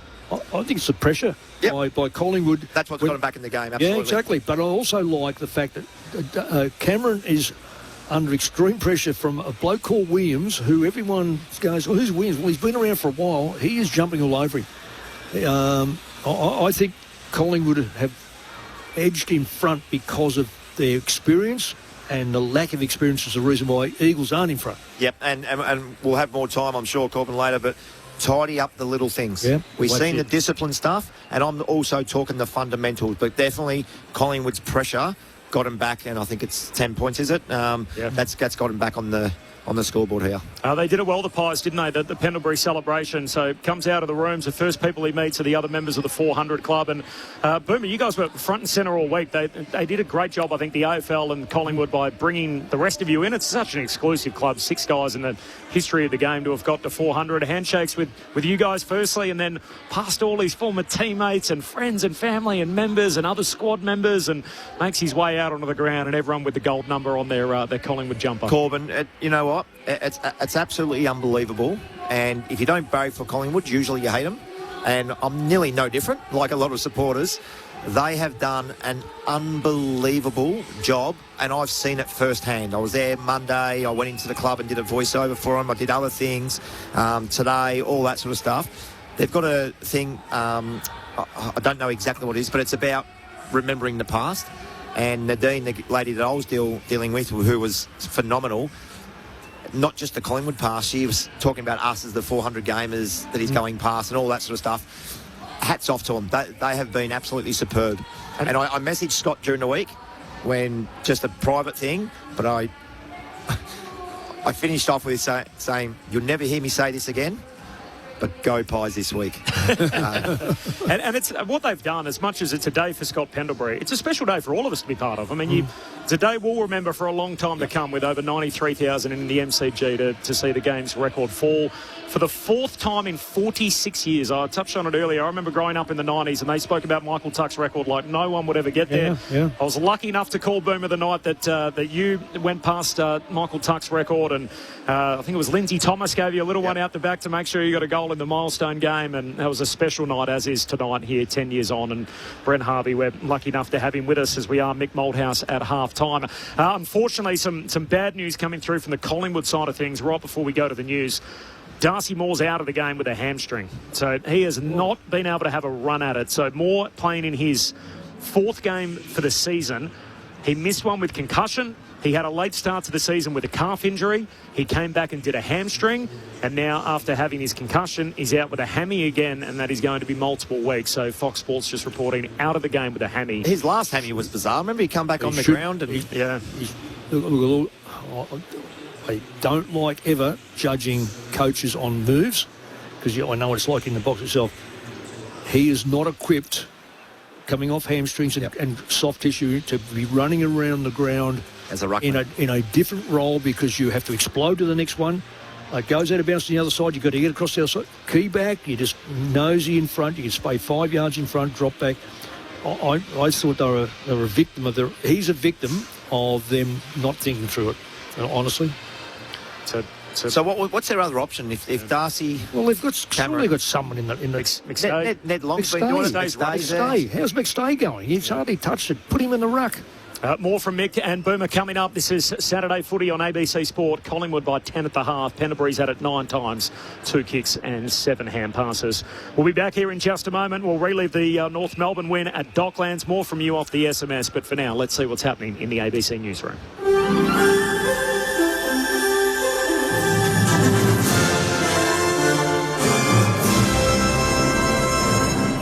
Hello, this is ABC News with David Rowlands. A new opinion poll suggests that One Nation could pick up dozens of seats in federal parliament. The poll of more than 6,000 voters by Redbridge and Accent Research shows that if an election was held today, Pauline Hanson's party could win up to 59 lower house seats. It currently holds 2. Political scientist Sean Ratcliffe, who helped produce the polling, says it would mean there'd be a 2-party system. There wouldn't be a 2-party system. We see the Labor Party probably winning a majority, but only just, but with a real significant chance of a minority Labor government, and One Nation being the second largest party in Parliament and the official opposition. Victoria's Premier and Opposition Leader have addressed party faithful at their respective state conferences this morning, making major promises ahead of November's election. Costa Haratos has the details. Premier Jacinta Allen has pledged to launch a publicly owned apprenticeship academy at a cost of $50 million, which she says will support 2,000 placements over 4 years. It's the job of Labor governments to change the system for the better. Meanwhile, Liberal leader Jess Wilson has vowed to ensure a quarter of all infrastructure funding will go to the regions if elected in November. But my team and I are up for the fight. Members from both parties will debate policy platforms at their separate events running this weekend. Victorian voters will head to the polls in 6 months. Chinese state media says the death toll from a gas explosion at a coal mine in Shanxi province in northern China has leapt to 90. The explosion occurred late yesterday while nearly 250 workers were on duty underground. Earlier reports said it had killed 8 people and left 38 trapped underground.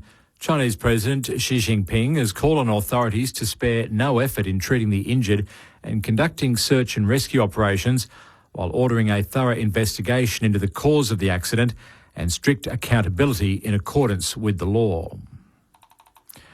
Counter-terrorism authorities have charged a Queensland man with extremism offences after a month-long investigation into online activity. Joshua McIntosh reports.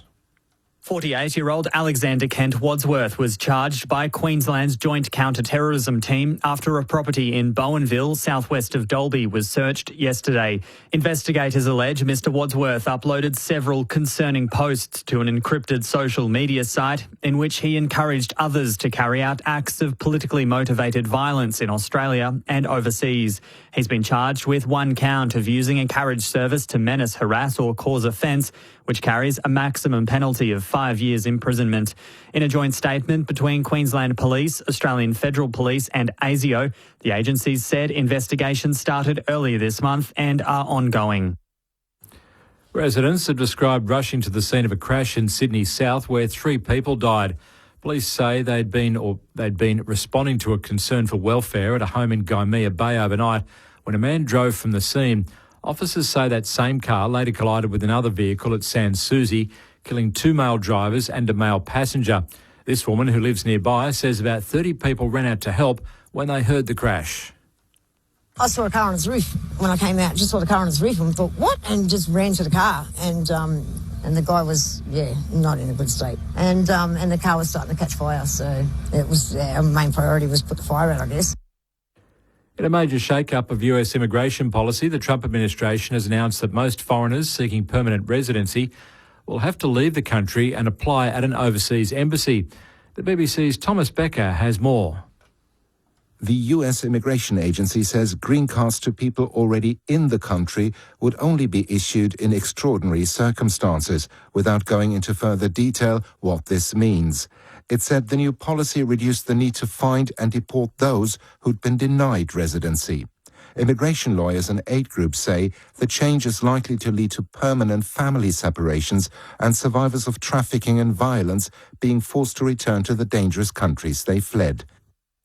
And SpaceX has completed what's described as a largely successful test flight of its next-generation Starship rocket, deploying mock satellites and executing a controlled splashdown in the Indian Ocean. The debut of its newly upgraded vehicle comes ahead of SpaceX's initial public offering next month, expected to be the largest in history. The latest uncrewed launch of Starship, designed to send future crews to the moon and later to Mars, achieved a key milestone for the vehicle. This is ABC News.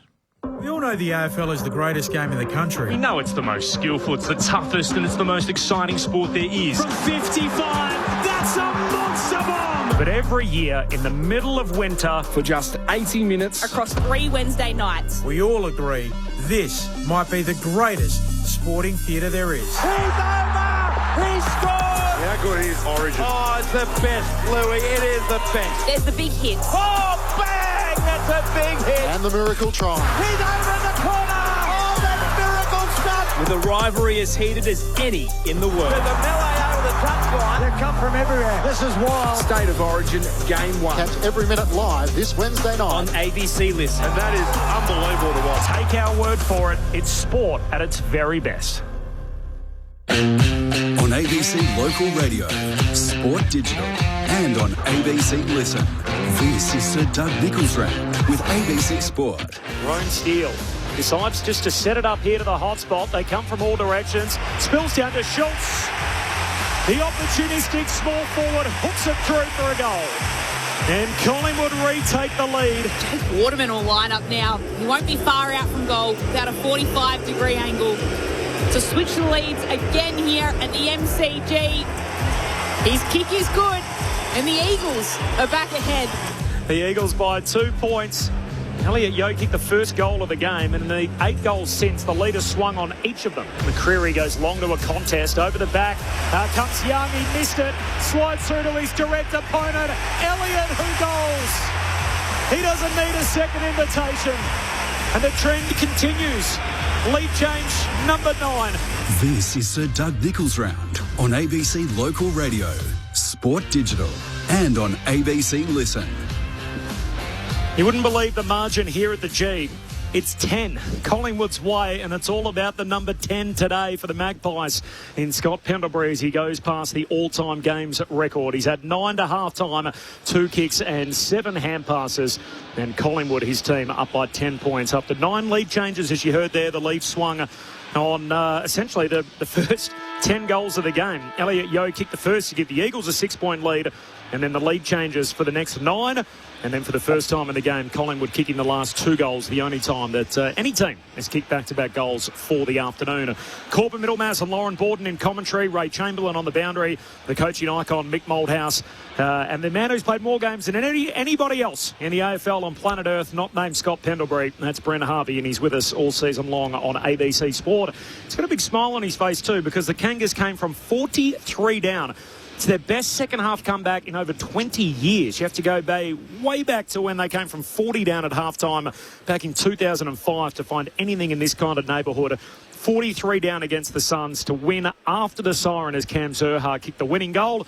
We ripped out a little early to come to the G, so I won't deny you North Melbourne fans. Let's head inside their rooms. This is how they celebrated.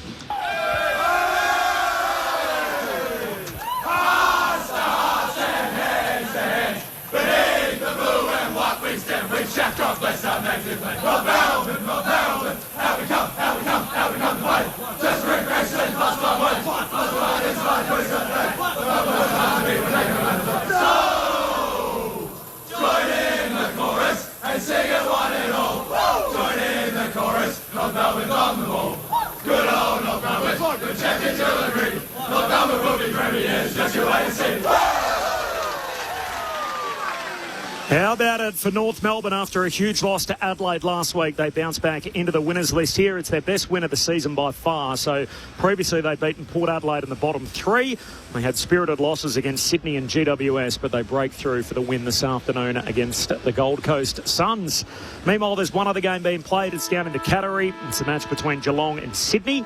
So 9 minutes to go in the third term, and it's Geelong who lead that game by 26 points. So 11-11 leads 8-3. 26-point lead for the Cats in the third quarter. That game is streamed through ABC Listen. We've got about a couple of minutes to go before the start of the second half. So something that jumps out just on Derek's question earlier about something that unique about Scott Pendlebury. It feels like we've had a 4-week run-up and every story of Pendles is just about being told. But what about as an opponent, Boomer? What made him so difficult to try and deal with out there? I guess the thing that you couldn't tackle him. Like I've said this a number of times this week, but he slows the game up for him.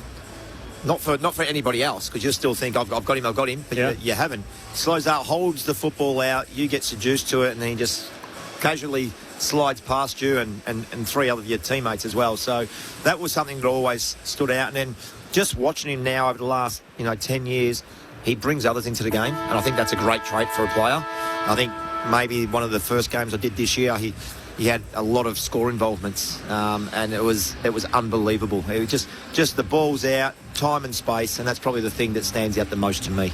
I mentioned it last week on AFL Saturday that it's almost like Neo in The Matrix, where if you remember the way that film was put together and why it was such a cinematic success is up until that point, essentially they showed superheroes or people going, at ridiculous speed. They showed the world as extremely fast. It was like a flash, like the cartoon Flash, basically. And when The Matrix came along, it showed the world going slowly around him as Neo was kind of moving through it. And that's what I see when I see Scott Pendlebury. That's almost this guy that's kind of, floating through it. He's moving in his own way and at his own speed, and everybody else slows down in his universe. Your thoughts off the SMS. Thanks for another great build-up and call from James from Redbank. Some questions to Mick. Did it cross your mind to do a Ross and return to coaching after the Blues? And what do you think about the Blues merging with the Bombers? Gee, they're fighting words. The Blues and the Bombers merging. That'd be interesting, wouldn't it? Well, Could you imagine the jumper? and you tear Corby apart. He would know where to break for. Pies by 10, second half underway on ABC Sport with Lauren Borden. Ball tossed up in the middle, and we'll have a secondary stoppage in the middle as Harley Reid dives on top of Ed Allen. And it'll be another ball up right in the centre of the MCG. Tossed down, a high free kick will be found, and it'll be going the way of Darcy Cameron. Of course, no Darcy Moore out there for the second half, out with a hamstring injury. As Darcy Cameron pops the footy inside forward 50 for the Eagles, and Bazzo's there to intercept it.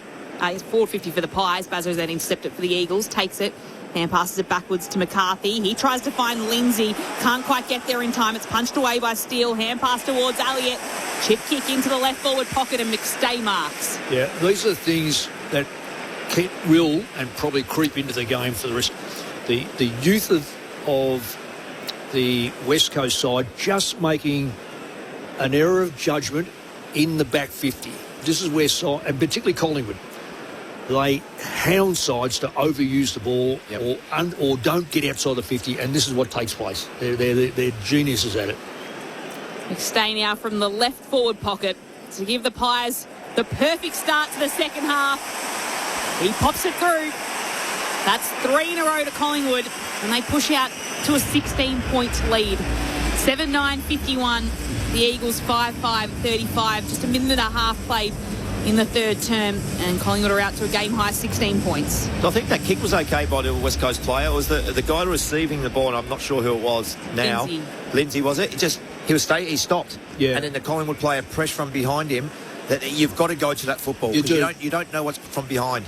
But on the same token, my belief is you kick the ball to a player that if he drops it, he's still got time. Otherwise, it's the wrong decision. Yeah, I have heard you say that before. Counts by 32 over the Swans, by the way. That's 7 minutes to go in the third term, so Geelong by 32. Back here, game high advantage for Collingwood, up by 16. Bailey Williams leaps up, wins the hit out, and then robes it. Kicks inside 50, hitting up on the lead, Waterman. Frampton breaks it up at the drop. Hoff, handball out to Champion against the boundary line. Tight angle, he's going to float it through. Like the name suggests, Malachi Champion up against the boundary line with a neat finish. 7-9 to 6-5, 2.5 minutes gone in the third term. Deficit back to 10 for the West Coast Eagles. This is Saturday footy on ABC Sport. And that comes from that player, Williams, who the longer he stays in the ruck and finds the secondary ruckman, if they can organise the secondary ruckman to come up against McStay, against Cameron at some stage, and Williams can play against McStay, anything could take place. Because one thing McStay will not be able to do, go with him if he gets forward. So that's a goal from Williams. Something about that pocket, Mick? Oh, what is it? It is if you're a West Coast player. It was a good finish, though, wasn't it? The ball didn't spin very well. I'll tell you that right now. So didn't come off the boot clean as he would have liked to, but it was a nice finish. Williams gets the tap out in the middle, right to Darcy Cameron, his opposing ruck. The kick bounces in space at right angles. Reid takes it. He gets taken to the turf by Long. And Long wins the free kick there, hand passes it to McCreary, who's streaming through centre half forward, and will put the kick right to the top of the goal square for the Pies. McStay went up, couldn't take the mark. Baker's there at the drop, gets tackled by Crisp, and the umpire says mine. Mick, we've spoken about you've spoken about Williams, and I'm going to speak about Jimby again. They're lucky they've got those two players out there today. Too right. Up it goes.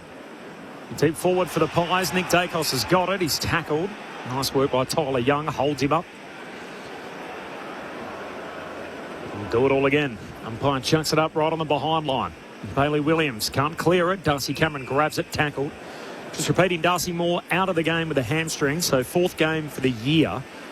He just has not had a run at it at all. He's completed one game out of the 4. He's been injured in the other 3.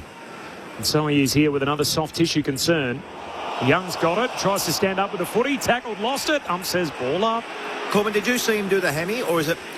No. I didn't see it either. Yeah. So I'm just thinking maybe it's a really tight hammy that, come off at half time and then you saw. Nick Dacos trying to paddle it to himself, does well to get it on his boot. He just skies the kick, though. It'll bounce just inside the boundary line. McStay can pick it up, hand pass it across to Steele, who'll just have a flying shot at goal. It's a minor score. Collingwood's lead out to 10 points. 9:51 playing the Eagles 6-5-41. Yeah, it's living in the Collingwood forward line at the moment. This is where West Coast inexperience, if they want to muck around with it, they've got to get past that 50-metre line in possession. McCarthy kicks out to half-back. Reid took the contact on Ed Allen. The ball's continued inside the forward 50. Advantage applied. McCreary's kick centering, trying to get it to Lipinski. Turnover. Young intercepts, gives it away to Baker. Handball to Jimby. Handball to Bazzo on the back flank for West Coast. Hand pass close to the line. Knocked out by Davis and Quaynor on a throw-in half forward for the Pies. Lucky again. It's overuse because sides like Collingwood, Brisbane, Geelong, they want you to do that. Oh, they do. They hunt you inside the back 50. They sweat on it. Well, the first thing you should know is their modus operandi. Get the ball out of the back 50 and then make your play. Ball tossed in. Darcy Cameron goes flying over the footy. So does Josh Dacos. It just fumbles its way inside forward 50 for the Pies. It'll be cleared away only momentarily as Crisp takes it back. Hand passes it to DeGoey. Off a step or two. Just slots this through. In the back against Nick Dacos. Baker. From 48 metres out. DeGoey has just landed the goal. It's in the back 3. No, he's reversed it because of Jimby. So Jimby then pushed Dacos. Well, it's not a free kick, but it's stupid. Again, it's stupid. Just ridiculous. Absolutely ridiculous. And I don't know whether it was there. I think there's a bit of mayo put on this. So Nick Dacos pops the goal through for his second. And now there'll be a few Eagles players coming up to him. Josh Lindsay gets involved. Schultz comes in for the Pies. A few high fives for Nick Dacos. But a goal from DeGoey, that got reversed and then reversed back to Nick Dacos. And he slots it for the Pies and they go up by 17 points. 8-10-58, the Eagles 6-5-41. What did you see, Boomer, and all that? So Dacos pushes Baker in the back on the goal line, which normally doesn't get paid anyway, Mick. You're allowed to pick him up and suplex him if you really want. Have a look at this. Did you just watch that then, Boomer? No, I've missed it, but it's going to come on the big screen in a second. So Jimby walks over to Dacos and hits him front on. Yeah. But not high or nothing. Nothing high. It just goes to the ground and gets the free kick. So it was off the ball, but it's not a free. If they're going to pay free kicks for that, Mick, blow your whistle all day because there's 50 of them. Well, I tell you what, if they're fanning him, they'll fine him for staging. I'm going back to Ray in just a moment. 17-point lead here for Collingwood. Harley Reid coughs it up in the middle. Collingwood back the other way. Josh Dacos, handball releases side bottom, kicks inside 50 over the intended target. Bursting up Nick Dacos, clever. Whacks it down to McCreary. Handball to Elliott, tight angle. Elliott, his range is unlimited. It's still in his wheelhouse out there. Right peg against the fence, kicks it from the pocket. And Jamie Elliott with a special finish to send Collingwood further in the lead. 23 points, the Magpies' advantage. New game high, 9-10-64. West Coast, 6-5-41. 8 minutes played in the third term. Saturday footy on ABC Sport. Ray Chamberlain on the boundary. Yeah, Corb, reflecting on that, you can't fake 432 games experience, Boomer. You're spot on. Jimby and Dacos, they're looking at one another. There's minor contact, and Nick, he does flop, he falls. What I will say, though, to Ruben would be you play silly games, you win silly prizes. That's exactly what happens. There's no need for it. That's what. And this was, we spoke about this at half time, Boomer. I don't know if it was on air or off air. It was only a matter of time before they got worn down if they didn't pick up that part of their game. And it's so far, it's happened.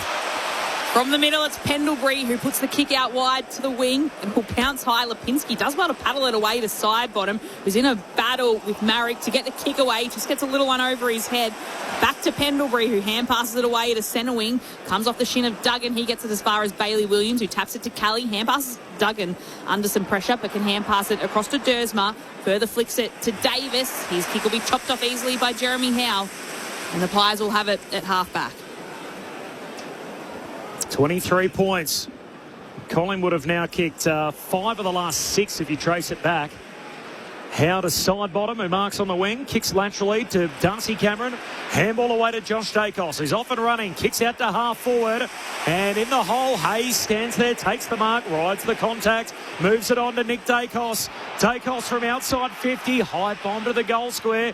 Big leap Waterman, can't intercept, spills down Collingwood's way. Elliott's got it again. He doubles up. 2 in a minute for Jamie Elliott. He's got 3 for the day. And hot pies at the G. It's Collingwood who are on a run now. 6 of the last 7. Collingwood 10-10. The Eagles are 6-5.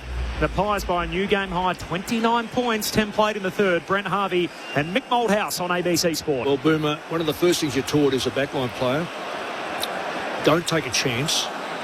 Punch the ball through. If there's any doubt, unless you are totally clear that you're going to mark the football. That is an attempted mark, and you guess what? You pay a penalty. You know who it was? It was the full forward. It was Waterman. I'm yeah. not sure why he was down there, but... because they fancy themselves as markers. You know, like, reality-wise is play the percentages. The game is a game of percentages, so play the percentages. I'll take you back a little bit too, Mick. Murdoch, I think it was. It tried to kick a 50-50. Yeah. When you're 70 out, there's nothing wrong going to a contest top of the square. So from the centre ball up, it'll be a free kick to the Eagles. And they'll be going to Tim Kelly. Pies up by 10 points at half-time. Now they're up by 29 points in this third term. The kick comes inside forward 50 for the Eagles. It's tapped away by Maynard, who tried to clear it. Champions on the end of it, though. He hand passes it away, and then it'll come back to him. Can pop it outside of attacking 50. And he's found Duggan, who can reset from this moment. He's not a great kick, Duggan. His decision-making is not all that great either. Duggan 60 metres out from goal, pops it into the left forward pocket. Darcy Cameron. Say no more. Comes lumbering in. On cue, Mick. Oh, well. There was one Eagle player there and 3 Collingwood players. So guess what? That's not playing the odds. It's his opposite number, Darcy Cameron, in the back pocket. Oh, kick is wayward and out on the full. Well, he's generally a good kick. Interested to see who goes in second ruck. I'm really interested to see who will do that second ruck work, Boomer. For the Pies? Yeah. Marrick decides just to lay it up here to the hot spot. Bailey Williams in the pack. Cameron punches it away once. Second time knocked on there by Maynard. Still no clean takeaway, and Hamish Davis tackled with the footy. Ump says I'll have it. Ball up. Centre half forward for the Eagles. Collingwood by 29. They've got away from the visitors. Bailey Williams again rises high. Says a holding free kick to the Eagles. I'm intrigued by Waterman playing as a loose behind the ball. He just seems to have now come away from the forward line, just standing in behind the ball. I don't know whether that's because he can't get a kick in the forward line, or they're just trying to seal the game, or, just trying to stop the run a little bit. It's the only thing I can think of, that they're just trying to perhaps plug the gap. Millen Murdoch running in now, releases the kick from 45 metres out. And the kick is good. He breaks a run of 3 consecutive Collingwood goals and brings back the margin to 23 points to the advantage of the Pies. Collingwood 10-10-70. The Eagles 7-5-47. 13 minutes played in the third term. So that's a 6th goal for the quarter in 13 minutes of football. Yeah. So they're hitting the scoreboard. To answer your question, Mick, I think McStay's the obvious one that could go in the ruck for the Pies. That's one. And the reason that Waterman, I think, would go behind the football is exactly what you said. Steady if the opposition, and some teams have, if the opposition kick 2 in a row, it could be 3 in a short period. Yep. Let's have a plan. And it looked like their plan there. But the only problem that is, Collingwood have got to spare up the other end, and that's where they get all their score launches from. Exactly so. I wouldn't be giving Collingwood a spare by any stretch of imagination. No. Milan Murdoch, one of 9 Eagles out here for the first time at the G today. Yo decided to knock it clear straight to Nick Dacos, kicks it forward, turns it over. And Bo Allen takes the mark at half-back. Nice mark, that. Oh, he's play on son from there. He goes wide with a kick to Duggan. Yeah, see, Duggan then, he was already in front of the ball. He should have kept on going, and you catch your opposition one-on-one. Yes. Now he's just down there. Long contest kick to the wing, almost landed in the lap of Waterman. Spills out towards Hoff. He's tackled. Ump says, ball up. He's had a good day, Waterman. Southern wing. What's he had, Mick? Well, if that was a pie, he'd have it all over him. Not much. 23-point lead for the Pies. Wrestling a free. Darcy Cameron got a handball out to Nick Dacos. Handball picked up by Davis on the bottom of that. Ball up on the southern wing. Waterman, 6 possessions, 1 goal. More than 90,000 in the house at the MCG today as Darcy Cameron takes it, kicks it down to McStay, who barges through and marks ahead of Jinby. McStay will have it just forward of centre wing. Can put it into the left forward pocket. No mark can be taken by Long. It spills out the back to Tom McCarthy, who weaves this onto his right boot. Curls a footy outside of defensive 50. It works well for Hoff, who juggles the mark and holds on to it at right half back for the Eagles. Now, he might have to go up the line here. It's not a bad result if he does, because it will be a contest near the boundary line. Eagles down by 23 points. He goes and does that, goes right down the wing. Waterman's at the back, just tries to soccer it away. Dersmer in the end can pick it up. He's dispossessed of the footy. Steele takes it. He's brought to ground and will have a ball up just forward of centre wing to the Eagles' advantage. It's Collingwood leading by 23 points, 15 minutes played in the third term. Get it going back the other way. The kick forward for the Pies, almost out of play on the kick from the Eagle. It was, in fact. I'll just jump in if I can just say, the second ruck for the Eagles is getting smashed unbelievably. Is that Williams as well, young Williams? Yep. Yeah, so he's got to take front position. At the moment, because of his size, he's trying to get him behind. He's just getting absolutely whacked. It was last touch by the Pies, so it was an Eagles free kick, and they're going to take it. As Jimby goes back, and then they eventually go forward. Dersmer's got it, middle of the ground. Spots up Baker, and now they go laterally. And the kick comes out to McCarthy, who's come up out of the back six. Marks on the wing, kicks wide for Marrick. And he marks right on the 50, so left half forward Ryan Marrick with it. He's another top pick out of the mid-season draft, up on Tuesday. And while Maynard works out where the mark is, he arcs around to his right, drives it to the goal square, hands on a Waterman, no mark. Davis fumbles in the pocket and the ball spills out of play. Boundary throw-in forward pocket for the West Coast Eagles, or Wallich Marawa as they are in Sir Doug Nicholls' round. Andrew Beck, by the way, designing the jumper. Gee, it looks good. Big striking eagle on the front of it, the Wallich. So that's the West Coast Eagles jumper that they've worn for last week and this week. Flicked in, Jack Williams palms it down to Johnston, and he's wrapped up by a few Pies, and we'll have another ball up. Got a different setup. Is Elliot Yeo the man behind the ball now for the Eagles? Well, he's better because he run the ball. So Cameron palms it down. Crisp will be the player to clear it for the Pies towards a one-on-one. Jimby and McStay have been standing next to each other all day. They both get a hand to it and punch it away, and it'll be a throw-in at centre half back for the Pies. Right below the stand, bearing the name of Shane Warne, will be tossed back in by Ian Burrows in his 450th game as a boundary umpire. It's brought in. There's a whistle on the throw-in. Is it the ruck? Oh, no, it looks like Dacos might have been held, wasn't it? No, Ruckman. Oh. Just a hand over the shoulder, it looked like from here. Yeah, there's that young ruckman again, just not really adjusting. So Darcy Cameron gets the free kick against Jack Williams, moves it to De Goey, hand pass to Maynard, flicks it back in the centre to McCreary, who's right in the middle of the MCG. He flares it out wide to right half forward. Lipinski takes it, moves it on to Nick Dacos, wants to square up the kick. No mark can be taken. It spills to ground, still inside forward 50 for the Pies. Players will all dive on top of it, and the ball will be locked in where it lands. It's Collingwood ahead by 23 points, 18 minutes played in the third. Collingwood have used their brains here. They've kept Cameron on when Williams has come off, so he gets the young fella now.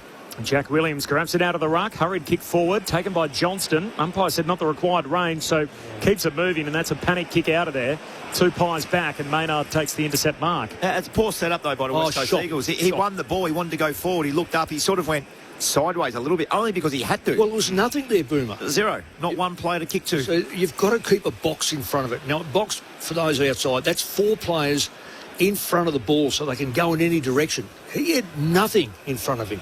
A short kicking game to the Dacos brothers, and now a little chip kick to Crisp.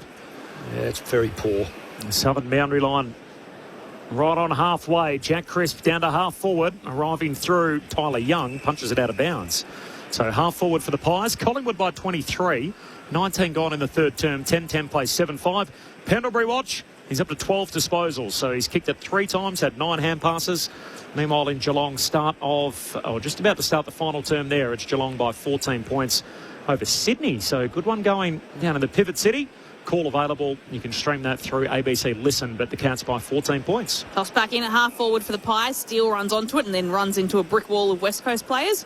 Another ball up at the top of the 50 for for the Pies. Cameron Little tap out towards Pendlebury, soccers it away, puts it into some space. Dersma can paddle it away and outside of defensive 50. Maynard's there, collects, tries to kick, gets a fresh airy. Dersma's in there again to collect the footy. He gets taken to the turf. Might have been high, not quite. The umpire says play on. And in the end, there's about 8 players that dive on top of the footy at centre-half forward for the Pies, and we'll have another ball up. Collingwood ahead by 23, third term.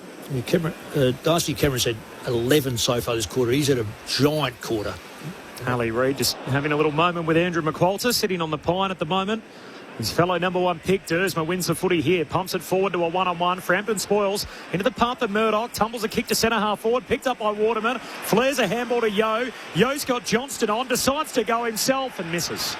Yeah, poor finish. Little forward handball. Poor finish by a very experienced player. Yeah, it was on. If you burn him, Corbin, live and die by the sword, you've got to kick it. You've got to kick it off. That's simple. No one says anything if you don't kick it. That will be on their review on Monday. Pies by 22, time on third term. Jeremy Howe takes the kick in and launches it out of defensive 50 to a pack forming. Schultz tries to paddle it in. He's corralled over the boundary line by McCarthy, and we'll have a throw in just to the left of the West Coast Eagles bench. That's Harley Reid chat with Andrew McQualter. Sort of reminded me of being back in school when the teacher just sits you down and says, now, Corbin, just need you to bargain with me here and just stop talking in the back of the class. So I'm not mad, I'm just disappointed. Felt like one of those kind of chats. Well, he's had one hand pass for the quarter. Yeah. With only 8 minutes left. Schultz dives on top of the footy, gets a hand pass away. Lindsay takes it and he's tackled over the boundary. And it'll be another ball in right at the interchange gates. Or a ball up, rather. So tossed in about a metre inside from the boundary line. Long tried to grab it. In went Schultz. Again, he's on the turf. And again, he gets tackled. This time, he's locked up. And we'll have a throw up about centre wing. Collingwood ahead by 22 points. 21 minutes now played in the third. Keen to get Ray's Pendlebury story as well. A question from Derek about what sets him apart. I'm getting something special from each of our guys. We've had Boomer's story. We've had lots from Mick, it must be said, over the last night and today. You smacked Pendlebury out. You told every Pendlebury story you've got. I don't want to be because he deserves everything, but there's not much. And now the next part is to make it up. Off kicks inside the forward 50. No mark, spills down to Watts. Jack Williams, handball away towards Lindsay, kicks inside 50, and Frampton takes the intercept mark. What have you got for us, Ray? Well, as you'd imagine, over 20 years, there's been the odd rule change, Corb, and with the umpires, you go out in pre-season and you do a lot of work with the clubs, and you can find yourself sitting around a lot of blokes who jump in the whingers bucket, but never Scott. He was always curious. He wanted to understand the context, what we're after, but quite legitimately because he'd go away powered with the knowledge and then know how to apply and have advantage. How come he didn't win a Brownlow? That's another question, Mick, for another time, I would have thought. But, we'll talk about the Brownlow at the end of the year, mate. West Coast take advantage with the kick at centre wing. Inside 50 they go by the Josh Lindsay kick. It gets kicked back out by the Pies defence. And Josh Lindsay's there to clean up. So he's now got the footy. He's 70 metres out from goal. The kick is an absolute shocker. He tried to do too much with it. And in the end, basically dished the footy off to Beau McCreary, who moves it to Long, and it's the Pies moving it through the centre of the MCG. Quick bunch of hand passes, gets it to McCreary. He can pop it inside forward 50. It's Elliott running back, desperate to try and get the goal, to try and get the ball. He darts back to try and pick it up. In the end, he's doing the tackling on Hoff, locks up the Eagle, and the umpire circles and then says he'll ball it up. You're in the Blues in 13, Mick. Is that your first year at Carlton? Yes, I was. Yep. Yes, I was. Yes, I was. 12 out of the game and then 13 at the Blues. That's right, yep. That's when Pendlebury won the Coaches Award, so you voted for him one year. So, well, he probably well deserved it all. Yeah, there you go. You had him on top, so it's just those pesky umpires that weren't able to get him over the line with the Brownlow. And here's one here, Ray Chamberlain. Yeah, he's been a bit hard done by. He's only had about 225 career votes. He'd be feeling stiff. Well, Paddy Cripps had that 1 year. Crisp to full forward, spills down to DeGoey. DeGoey hooks a kick goalward and it's punched on the line from behind. Before that, there was a whole lot of back and forth, so he didn't miss anything out here. 24 minutes gone in the third term. It's Collingwood who lead this game by 20... Is it behind gone on the board? No, 23 points. Now it has. 10-11 to 7-6. Pies by 23, 24 gone in the third. Russia goals to start the third term, and then they've just dried up in the last 10 minutes or so. as Cole takes the mark outside of defensive 50. His kick, though, isn't great to centre-half back. Hoff, though, can do something with it, grab it, and kick it out towards centre wing where Davis is all alone for the Eagles. Little dribbly kick forward. Johnson takes it on the half volley but has some space to recover. And chip it to Kelly, who wants to play on, puts it on his boot here. It's a flat kick going inside forward 50 and it works. Beautiful kick. Well, it was. I would love to capture that camera shot there when that ball hit Elliot Yeo's hands. I reckon he's surrounded by 5 Collingwood players. Now, I'm not 100% sure the kick was as good as the fact that it hit the target. But what it does show you, lack of work ethic by the Eagles getting back. Collingwood got back. I know it's a mark. Yep. But I don't understand. Yeah. They were outnumbering, weren't they? Collingwood by a long shot. Absolutely. So Elliot Yeo emerged with the footy. He'll take a kick from 30 metres out. It's home. It's his second. And it's the Eagles' second in a row in this third term. Means the margin 17 points to the advantage of Collingwood. Just keeping the Eagles in this match. The Eagles are 8-6-54. The Pies 10-11-71. 25 minutes played in the third term. Your ABC Sport experts, Mick Malthouse and Boomer Harvey. They're just still there, aren't they, Mick? They're just not going away. Another goal from Collingwood, I thought then, would have broken Eagles' back. So that's a really, really important goal. But I thought it was an excellent kick. He looked up. And no, don't get me wrong. No, he looked up. He had to change his kick. Had to. Because they were so outnumbered. Absolutely. He pulled the kick in. What he'd done, he put it to where Yeo had to go to. Yeah. Otherwise, if he put it where Yeo was going, he wasn't getting there. There was that many. I couldn't believe how many Collingwood players were around him. That just shows it's either lack of work ethic or they're trying to save the game, but they're not in front of. Back in the middle, Nick Dacos, first disposal from the Bailey Williams hit out. Handball away towards DeGoey. Kicks to full forward. Long crashes the pack. No mark. Ball hits the deck. Scrap on. Hayes got it out. Back to Long for the Pies. Turnover. Bowen intercepts. Handball away to Duggan. Runs out of play. Ump says boundary throw in. 35 metres out from the Pies goal. Ray Chamberlain on the boundary. Yeah, a couple of things, Corb. Scott Pendlebury's just headed downstairs. Doesn't look to be in any distress, but I'll give you an update as it comes to hand. And for Mick, you know that Scott Pendlebury's got the most votes of any player in the history of the game not to win a Brownlow, and his best was 24 votes in 2011, Mick, and I know you can tell me what was important about that year. Well, if we didn't quite... So I'm blaming you for he didn't win it. Dane Swan won it, mate. So how about you settle down up there? That's right. Long kick down the wing. The Eagles quickly work it from the stoppage down to half forward. Picked up by Jack Williams, trying to get a hand free. Does so. Feeds it to Murdoch inside 50. Big tackle to Goey. Got a handball away, Murdoch. Back out in front of Jack Williams. Handball to Yeo. Tackled, dispossessed. They've just got a hand pass back inside 50 to Nick Dacos. He turns it over. Murdoch, handball back the other way to his teammate Cole. Drilled in the tackle, ball up half forward for the Eagles. Well, they haven't gone away, have they? No, they can be very proud of their efforts so far. What they've got to do now is stay in touch. Oh, free kick, Pies by 17, by the way. 27.5 gone in the third term. What happened there, Loz?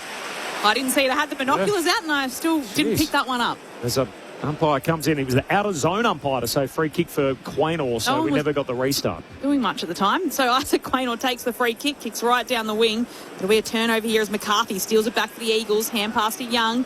Hand pass to Harley Reid. Pops the kick inside forward 50. It'll work in the end. Jack Williams spins around the full 360. Will put it on his left boot. He doesn't put much on the kick. And it's the perfect idea as champion marks. So that's 50 metres, you know. Well, the umpire signalled in the back, but he marked it. Yeah. So he's marked it, then he's been pushed in the back. The letter of the law.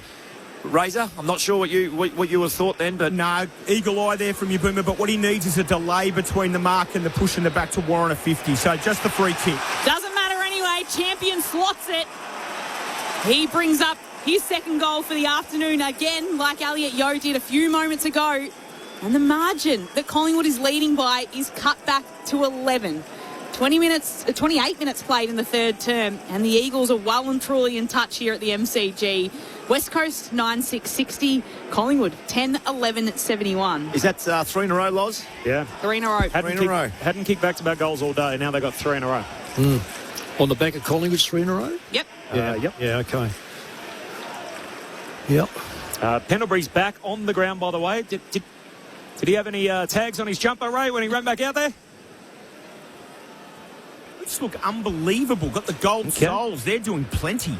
Maybe he changed his boots downstairs. I reckon it was a tyre change, Mick, for sure. Looks like they haven't got the artwork on them. His two kids, Jackson, Darcy, both designed the artwork on a set of his boots, so he's got different ones on at the moment, and he's tackling Reed in the middle of the ground, and might have just busted a digit and all of that too as he runs away holding his hand. Restart back in the middle. Bailey Williams grabs it out of the ruck. High up and under to half forward. Oh, Maynard back with courage. Couldn't complete the mark.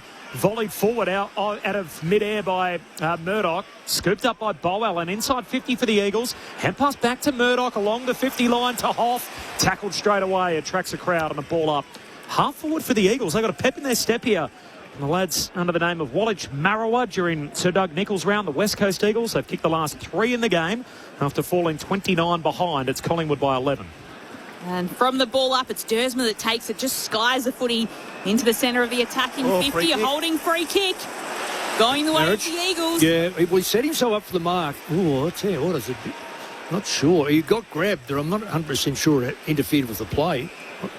Interesting again, we'll see what Razor says, but he put himself in a good position to mark that. This is Ryan Marrick, who wins the free kick. He's a Gippy boy too. I think they got him midway through the year. Yep. So Gippsland Way, which is obviously where Scott Pendlebury's from. He's from Sale. They're about an hour apart between where Marrick's from and where Pendlebury's from. But Marrick wants to spoil Pendlebury's party this afternoon. He skips over the pane of 50 directly in front of goal. Puts it offline to the left. The margin, though, cut back to 10 points. 31 minutes played in this third term. Still a little bit left after quite a few goals so far. Yeah. Well, 4-2 each this quarter. Back to 10 points, as we were at half-time, which makes sense, as Mick said, if it's 4-2 each for the quarter. Houston goes short to the back pocket for Howe. They want to keep that number 10 alive. Yes. Really. It's big on numerology today as Howe goes long down the wing. Bailey Williams spoils it down to Gully for the Pies. Hand pass back inboard. There's a free kick for a hold. It's a Collingwood free. It's DeGoey tackled after getting rid of it. Saturday footy on ABC Sport. Corbin Middlemass, Lauren Borden, Ray Chamberlain, Brent Harvey, Mick Moldhouse, your call team. DeGoey down the line. And Schultz takes it eventually on his chest. That's a juggled chest mark. 32 minutes gone in the third term. Still a hot minute left in the term. Kicks inside the forward 50. McCarthy running out after it. 3 Eagles spill it. Bazzo can't mark. Spills to West, who hooks it across the body and misses. Didn't look very comcomfortable on his left there, did he? I think he dropped it with his right hand, kicked it with his left around his body. Charlie West to the behind. It's an 11-point lead for Collingwood. They're really vulnerable when that ball goes in high and it hits the deck. There's so many players are attracted to the football. They really have got to get that organised, don't they? The ground coverage is pretty poor. McCarthy chips it to Lindsay in the back pocket. He launches it on his boot and Howe rises and Howe pulls it down. He's been doing that throughout the afternoon. And the trademark of Jeremy Howe. How does he do that so often and with ease? It just looks easy. He pulls in the mark and he puts the Pies back inside 50. A contest. It's tapped over the line. It'll be a throw-in inside forward 50 for Collingwood. He's been threatening all day to do that, Jeremy Howe. And in the third quarter, he grabs the mark, pulls it in and holds on to it. Trademark's the term, isn't it? Just, that such a natural leap and like springs in his boots. And gets up there, Jeremy Howe, effortlessly. The boundary throw-in, half forward for the Pies. Quaynor hits it at speed. Outskirts of the stoppage. Handball inside 50. Hayes wrong-footed, taken by McCarthy. The Eagles off half-back. Handball to Champion. Handball to Murdoch. Fumbled, cost him. Picked up, tackled by Sidebottom. Spills to Lipinski. Handball out to Quaynor as time expires. On the third term, we got 1 to go at the MCG in the Pendlebury milestone game. He's had it 13 times. Scott Pendlebury, 4 kicks and 9 hand passes. All his teammates joining him with a gold number on their back. So we knew about Pendlebury with the golden number 10, and the surprise pre-game was that his 22 teammates would also have golden numbers to celebrate the occasion as Scott Pendlebury becomes the first man in AFL history to play 453 games. Collingwood by 11 points. Now they win the quarter by 1, 10-12 over West Coast 9-7. The goal kickers, 3 for Elliott, 2 for Nick Dacos, and then singles for Lipinski, Schultz, McStay, Ed Allen and Roan Steele. Meanwhile, for the West Coast Eagles, put down 2 for Yeo, 2 for Champion, and then singles for Waterman, Hoff, Johnston, Bailey Williams, and Milan Murdoch.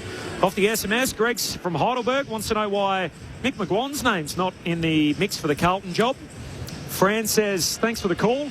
How fortuitous to have Mick and Boomer with the special comments, making this all the more exciting. Appreciate that, Fran. It's almost like we strategically designed. Yeah, someone definitely thought of that. I was about to say, it's almost too good to be true to think that we got the coaching games record holder and the man who's played more games than anybody else but Pendles in Brent Harvey with us on ABC Sport. Brendan from Hobart. Nick, did you know hit gold with Thomas, or did you know that you'd hit gold with Thomas and Pendlebury after the draft? Very confident about Daisy. Yep. And backing Derek's thinking that Pendlebury would adjust from the basketball and football and be a reasonable player for us. 20 years later, Derek he got it right. Derek, our recruiting manager, got it totally right. That's shrewd recruiting. It's a pretty good draft, by the way. Our own Mark Murphy went number 1. I was asking him about his draft class the other day, and he said, "Yeah, did you know that?" He thought I was implying somehow that Carlton got it wrong. I thought, mate, played 300 games and captained the club. I think they got out okay, Carlton, with what they got for the number 1 pick. I certainly wasn't implying that, but no. What a draft that year was able to produce. Collingwood by 11 points. More from Mick and Boomer coming up next. This is Saturday Footy on ABC Sport. This is going to be quite a ride. Every dream restoration starts with something worth holding on to. We were in love. We figured we'd work it out. Restoration Australia. This is magnificent. Stream all the episodes now on ABC iView. On ABC Local Radio, Sport Digital, and on ABC Listen. This is Sir Doug Nichols Round with ABC Sport. Josh Dacos, handball releases side bottom, kicks inside 50 over the intended target, bursting up Nick Dacos, clever, whacks it down to McCreary, handball to Elliott, tight angle, Elliott, his range is unlimited. It's still in his wheelhouse out there. Right peg against the fence, kicks it from the pocket, moves it on to Nick Dacos. Dacos from outside 50, high bomb to the goal square. Big leap Waterman, can't intercept, spills down Collingwood's way. Elliott's got it again. He doubles up. 2 in a minute for Jamie Elliott. He's got 3 for the day. And hot pies at the G. It's Collingwood who are on a run now. 6 of the last 7. It'll work in the end. Jack Williams spins around in a full 360. Will put it on his left boot. He doesn't put much on the kick. And it's the perfect idea as Champion marks. So he's 50 metres, you know. Well, the umpire signalled in the back, but he marked it. Doesn't matter anyway. Champion slots it. He brings up his second goal for the afternoon. And the margin that Collingwood is leading by is cut back to 11. This is Sir Doug Nichols Round on ABC Local Radio, Sport Digital, and on ABC Listen. Sounds there from the third quarter. Game opening up. Collingwood by 11 points in the Pendlebury milestone game. Meanwhile, Geelong over Sydney. So 9 minutes to go in the final quarter there. Cats on top. They led at 15-15 over Sydney, 12-7. So the margin 26 points in favour of the Cats with less than half a quarter to play. Our next stop is over in Adelaide for Saturday night footy. So much build-up, of course, here at the G for the Pendlebury game. But their arch-rival Carlton are in Adelaide tonight to take on the Power. Aaron Bryan's heading up the call. Corby, it doesn't sound as exciting when you say 14th versus 16th, but there is plenty at stake tonight optically in the Josh-off. We've got Josh Carr's Power, who have lost 5 of their last 6 by an average of 9 points. So all of those courageous efforts just starting to lose their charm. So we'll see if they can at least get some reward for effort tonight. Meanwhile, Josh Fraser's Blues, they're keen to prove that last week's fairy tale wasn't just a new coach bounce, but in the last decade, coaching changes that have happened in the mid-season have resulted in a 4-11 record in their second game. So we'll see if that emotion can carry over from last week. The Blues are going to lose 470 games of experience for just 15 tonight. 3 changes for them, so Wiedering, Hollands and Williams out. And the Power set to unleash former club leading goal kicker Todd Marshall as a forward once again. He started the year down back and now gets a crack up front. There are no late changes. Star-started lineup for you as well. We've got the South Australian Hall of Famer Stephen Williams, our 7-time All-Australian, 3-time Premiership Crow Ebony Marinoff as well. Tom Wilson to call the action alongside me. Should be a fun night. Yardapulti and Carlton up next, Corbs, on ABC Sport. Thanks, Aaron. Looking forward to that. Standalone Saturday night fixture. Earlier today, North Melbourne by 6 points. And they kicked the goal after the siren to win it through Cam Zerha after falling 43 points behind. Just to tie a bow on our conversation earlier in the afternoon, Luke Ball made it. So there was a lot of talk about Luke Ball leaving early from the broadcast at Docklands. He was here. Now, I asked him if he got here in time. He just sent me a video that he'd shot as is customary. Everybody in the Guard of Honour. You were one of the only people, Boomer, that wasn't filming on their phone. But Bally got a video as Pendles ran out onto the ground. So nice for him to be here for that. I took a little selfie just out in the wing there with the coin and took a little selfie with the crowd behind me. I tried to get you guys in there. That's what I was trying to do. Yeah. I'll zoom in tonight and have a look at it. I was smiling in the background. And Pendlebury has gone the half back for the start of this last quarter. Okay, final term underway. It's still game on. Just an 11-point lead for Collingwood after they led by as many as 29. Yo with the first disposal of this final term. Kicks to full forward. Ball spills down underneath Harvey Johnston. He's tackled. We'll have the ball up. So the Eagles with momentum late in that third term. They've kicked the last 3 goals of the game. Comes down to Murdoch. Murdoch handball to Yo. Shoots goalward. Misses. From behind. So the first score of the final term is a minor score for the West Coast Eagles. 10-point lead for Collingwood. As we've said a number of times, 10 the magic number. And here he is, the Collingwood number 10, about to take the kick out. Standing in the goal square. Spinning the footy around. Most of the crowd here with 433 cardboard signs that they've been holding up throughout the afternoon. He kicks it out and he finds McStay. Yeah, it's a good mark, McStay. They needed that to stand up. That was always going to be a long kick in. Left half back for the Pies. Goes right down the line. McCreary might come in here. He's in a battle with McCarthy. In the end, none of them win it. It bounces its way along the boundary line. It's still in play. Long gets a little hand to it with Young running alongside him. It hasn't been a big day, has it, for Pendle? So 14 to... Well, it's been a big day, there's no doubt about that. Game-wise. It's been pretty average, yeah. So 14 disposals, 5 kicks. And he's kicked in 2 or 3 times. I just think that the effort to actually play, imagine what he's been under this week. Darcy Cameron from the throw-in puts the ball inside forward 50. For the Blues, it'll be locked up and a ball up. But speaking from experience, exhausting. It is exhausting the whole week. Yeah. The whole week. And I reckon, and all you're worried about... Disrespect for you, Collingwood's effort to ease it, but it's been going for 2 or 3 weeks. So it has to be a load up. Can you remember how you went, Boomer, in the record-breaking game? Oh, no, I kicked the goal. Yeah. Because Lindsay Thomas had the ball 3 metres out from goal and handball to me from a set shot. So, no, I think I might look that up in the background over here while you guys are working. Free kick here going Collingwood's way. Howe takes it. Last disposal out of play. So kicks the Pies inside 50. Floating across the front. McCarthy spoils, but to a dangerous position. Picked up by Josh Dacos. Centre half forward for the Pies. To Elliott. Handball to Steele. Roan Steele hooks it through for a goal. Big goal. Big goal. And there's a tone setter to start the final term.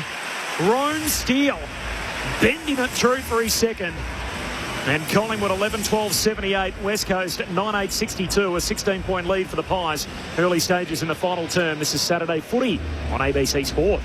Mick, the Eagles are right there. They've done a lot right today, but it's just those little tiny mistakes, and there was a couple there, just being not clean, picking up the ball. 2 at one player. Yeah, just little things, missed tackles. Yeah. Just tiny little things. Once not much, is it?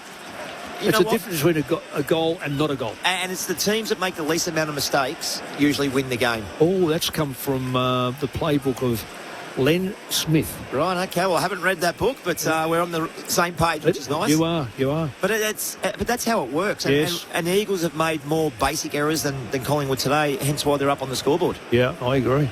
Back in the middle, Bailey Williams rips it out of the ruck himself. He kicks to half forward for the Eagles. Pendlebury can just get a little hand pass away. Nick Dacos will go chasing after it, soccers it away. It's a good mark. That's gone like a rocket. It raced away, and Tom McCarthy got there first and intercepts it for the Eagles. Just puts the kick out wide, and Davis will mark. Just forward of centre wing for the Eagles, now trailing by 16 points. Down by 11 points at three-quarter time. Davis launches the kick right to the top of the 50. Jack Williams was there, brings it down to ground. Little tap away from Murdoch.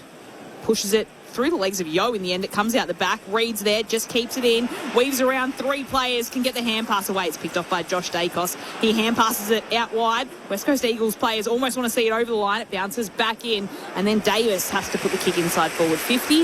It's a turnover, and Degoe marks.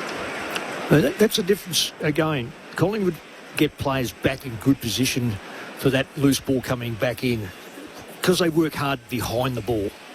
Degoe to the wing, no mark, spills down to Reed, free kick, shove, Collingwood's free. And Long pushed out of position in all of that. 4.5 gone final term, 16-point lead for the Magpies. Hand pass to Houston, Long down the wing, and Jindy floats through, picks it off for the Eagles. I like watching this guy play. He's good. He's got the old school Dermot Brereton do as he kicks laterally. Eventually got to Baker, touched on the way through. Live footy for the Eagles. Young to McCarthy and now to Jindy. One back flank to the other. Swings it out there to Bo Allen and chips it further afield to Marrick. Cats are going to beat the Swans, so 27-point lead for Geelong. Waning moments as Marrick tried to straighten up, almost turns it over. Bazzo trying to calm it down. Handball back to Marrick. The Eagles are a little unorganised here. Short kick finds Bo Allen. He chips it down the boundary line on that southern side, and Harvey Johnston takes the mark. Done that so many times. They wait for the ball to come to him. Yeah, they do. Take a couple of steps forward. Make sure it's your ball. Little chip inboard to Marrick. Absolutely. Moves it into the centre square where Kelly will mark. It's the fundamentals, Boomer. He then switches it to Young, who hand passes it to McCarthy, who's running to half forward, gets taken down in the tackle by McCreary, swung to the turf, and Bo McCreary wins the free kick for Collingwood. So there's another one. He gives the ball to a bloke who's going to get tackled. Right there. He didn't hold on to the ball long enough and let him break that line. Yeah. So they're the little things that I keep talking about and harp on about. McCreary swings it out wide to Elliott, centre wing. Kicks down to Josh Dacos, who marks. Right in front of the interchange gates. It's the hurry up from the umpire. And he'll put the ball right to the top of the attacking 50. And Long does well to use his body to take a chest mark. He's a good kick too, Long. He's a long kick. Degoe will get this. Oh, no. Nearly. He wanted it. So Ned Long's got it. He'd have to kick from about 50 metres out. It's a tough angle. Well, there's not many Collingwood people think he's not going to make it. They've got one anywhere near the 10-metre score, the goal line. So there's 3 Eagles all floating down near the goal square. Long takes his kick. It'll go across the face. It's a 1-on-3 here. The Eagles with the numbers. Lipinski the only pie, and it goes through. 4 behind. Collingwood ahead by 17 points. Ray on the boundary. Yeah, Nick Dacos has just gone downstairs. Doctor and trainer. He didn't look real happy. It might be a little bit of a test for the concussion. Okay, thanks, Ray. I'll get you to keep us updated on all of that. The best player in the game, Nick Dacos, banged up, getting checked out earlier. The captain, Darcy Moore, out of the game. Another hamstring injury. Hasn't been able to get a run at it, so his 4th game of the year, hasn't completed one. And his 199th game ends prematurely with a hamstring in the first half. Ball up here. Pies able to trap it in their front half. Between wing and half forward. Hurried kick forward for Collingwood. Spills out of bounds. A kick from Jack Crisp. Out it goes, 40 metres out from the Pies goal. Ray? Yeah, Jimby and Brereton, you were talking about the hair. They've also got some other interesting similarities. Haunting pectoral to pin ratio. Hauntingly. Can you just describe that to the normal person, Ray? Yeah, don't skip leg day. So toss back in. It's Davis that wins it for the Eagles. Hand pass to Reed. Kicks right into the centre of the MCG. Champion runs onto it. His hand pass almost a turnover. It ricochets back to him. He can hand pass it out wide towards Murdoch, who just dances around before finally finding Baker. And he can clear it out to right half forward where Champion marks. Running up to the paint of 50. Just drops the kick. Won't result in an Eagles mark. It's the Pies who can get out of danger here. Steal side bottom to Frampton. Hand pass to Degoe. And he'll just launch this kick right down the line. But it'll be a turnover as Jack Williams marks the Eagles. He wants to come all the way out wide to Duggan. So 17 points, Collingwood's advantage. We are 8.5 minutes into this final term of the Pendlebury milestone game. Yeah, I feel West Coast have got to throw a little bit of caution to the wind now. Start getting some speed on ball. Get the ball inside 50. Give the opportunities to the forwards instead of this chip backwards sort of stuff. They've got to score very shortly if they have any chance to win this game. Duggan short to Davis. Back to Bazzo. Bazzo retreats back to Young. Switches on. Seagulls have arrived. Long kick out towards left half back for Jindy. Chips it short. Middle of the ground. Just got it to his intended target in Duggan, who marks and is off and running. Hacksaw Liam Duggan kicks inside 50, turnover. And Darcy Cameron takes the intercept mark, centre half back for Collingwood. Pies by 17 points. Nick Dacos getting checked out downstairs. And Pies by 17, 9 gone, final term. No, I think there's someone else coming off as well. I think he's done an elbow or a shoulder. That's young Will Hayes. So he's holding his left shoulder at the moment. He's got the trainer with him. Yeah, it doesn't look good. It might have popped, perhaps. Darcy Cameron's holding on to the footy in defensive 50, and the umpire will let play carry on. Or AC joint, perhaps. Let's see how he's landed here. Hayes is jogging off with the doctor on his left, helping him hold that arm steady. Mr. Goey has the footy in defensive 50 for the Pies. Chips out towards Steele. In the end, Schultz comes flying over. Can't get a hand to it, falls to ground, and will go over the boundary line for a boundary throw-in. Maybe it's push everybody outside forward 50 and put Harley Reid at the top of the goal square on his own. Yeah, I agree. And try to get a one-on-one. Collingwood won't allow that. They'll get numbers back. Well, what they'll do, they'll put Maynard have to go into him. Yep. And that means Maynard's man is then freed up. Ball tossed in. Jack Williams takes it. Hoff taps it away to Dersma, who has the footy. Half forward for West Coast. We'll put them inside forward 50.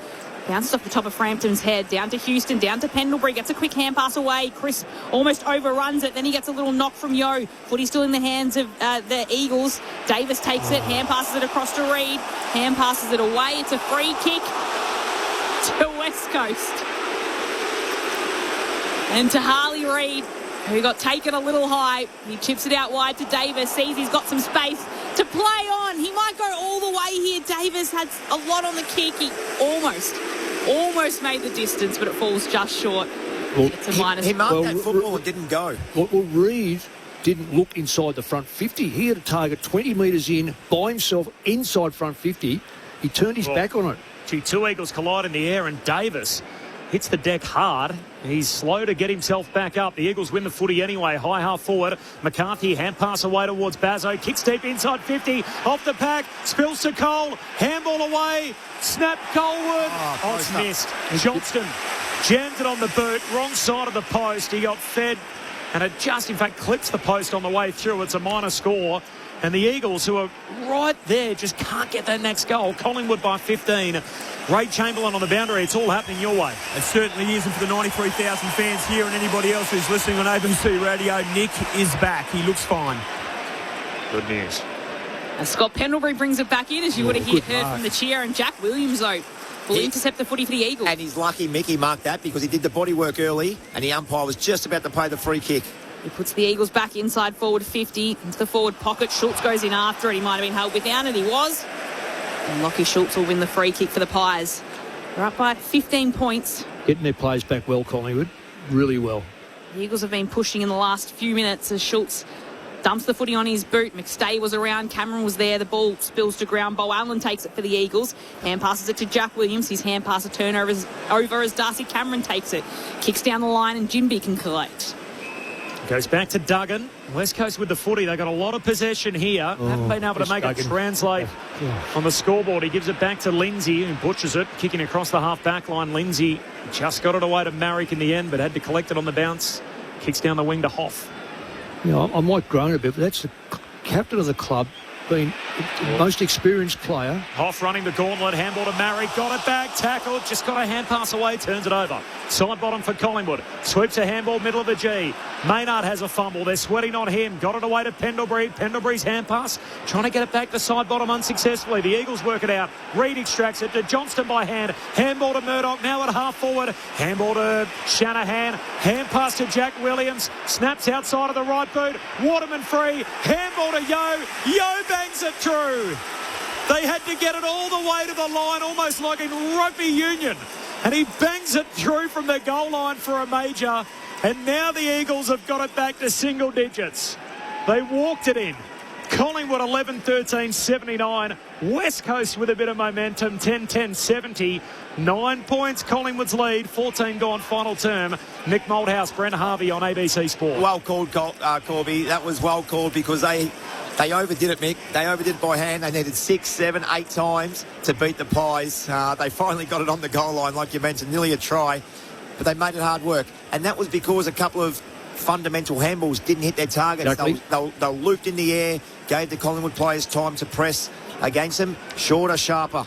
But they scored a goal, and it's game back on right now, Mick. 9 points. Well, I think too, Boomer, both the Eagle players had 2 in the goal line.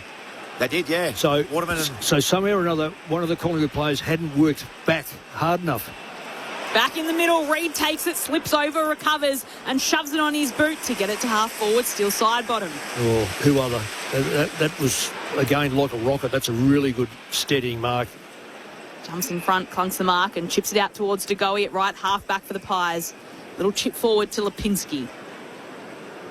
Playing it slowly now, Collingwood leading by 9 points in this final quarter.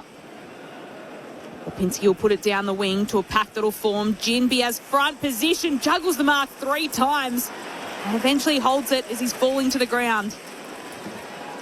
But he takes it for the Eagles, and then he retreats. So just chips towards Bazzo, who wants to go backwards towards McCarthy. So just in this final term, 71 disposals to 40 in the Eagles' way, Mick. Yeah. McCarthy's kick to Duggan as they switch it across to the broadcast side of the ground. I think it's because they're doing a little bit of this. Well, they are. Mark going around the long way. Married, chips it short. McCarthy just marks in front of Roan Steele. They are doing that, Boomer, but they are controlling themselves. And Collingwood aren't really cutting them off before it gets into the front 50, and that's unusual for Collingwood. They normally like to take, if the ball's coming down, they like to stop it before it gets in the back 50 or front 50, whichever way you look at it. McCarthy short to Dersma, long kick down to half forward. Shanahan leaping over the pack, no mark. Spills to Cole, hand pass to Kelly, just knocks it further afield. Side bottom collects, runs out of space, out of play, throw in half forward for the Eagles. Glass half full for the Eagles. They kicked the last 4 goals last week to come from behind and beat the Giants over in Perth. Glass half empty. 6-day break with travel. So, yeah, it's today's football. And don't forget the Eagles have done it for 30-odd years, so it's not as if this is new. Flicks back in, Dacos takes it, shoves it on his boot. Bitty Ginby that cleans it up, takes it, and evades a would-be tackle up. Hand passes backwards to Bazzo, who puts it down to half forward. Waterman. That's a good mark. At the drop, will mark. That is a really good, strong mark. He looked at the target, and he looked at his man, drops, put his body right in front of him. Jake Waterman will pop this to a hot spot inside forward 50 for the Eagles. A mark will be taken. Shanahan's got it. And Shanahan will line up from very close to goal to bring the Eagles back within a kick. So that's their 12th inside 50 for the quarter. The Eagles. 5 to 5. To 5 to the Pies. The 9 of the football, as I mentioned, the disposals this quarter, 80 to 41 in the Eagles' way. Well, that's comprehensive. That's double. Rarely you see that. Rarely do you see that. Job Shanahan on his approach.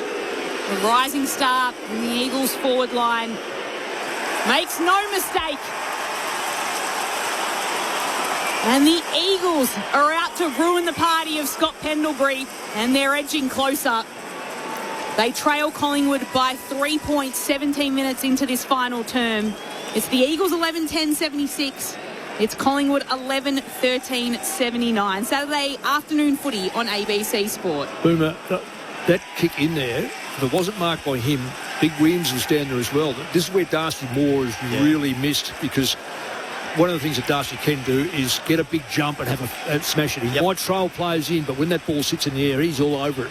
So Williams almost took that mark in front of the pack. So that's a slow build-up, Mick. We've seen Waterman take a really one-on-one strong mark in front of Frampton. He goes long, and then we see Shanahan take a fantastic mark. So well done to the Eagles, winning their 50-50 contest. A little bit stronger in the air at the minute.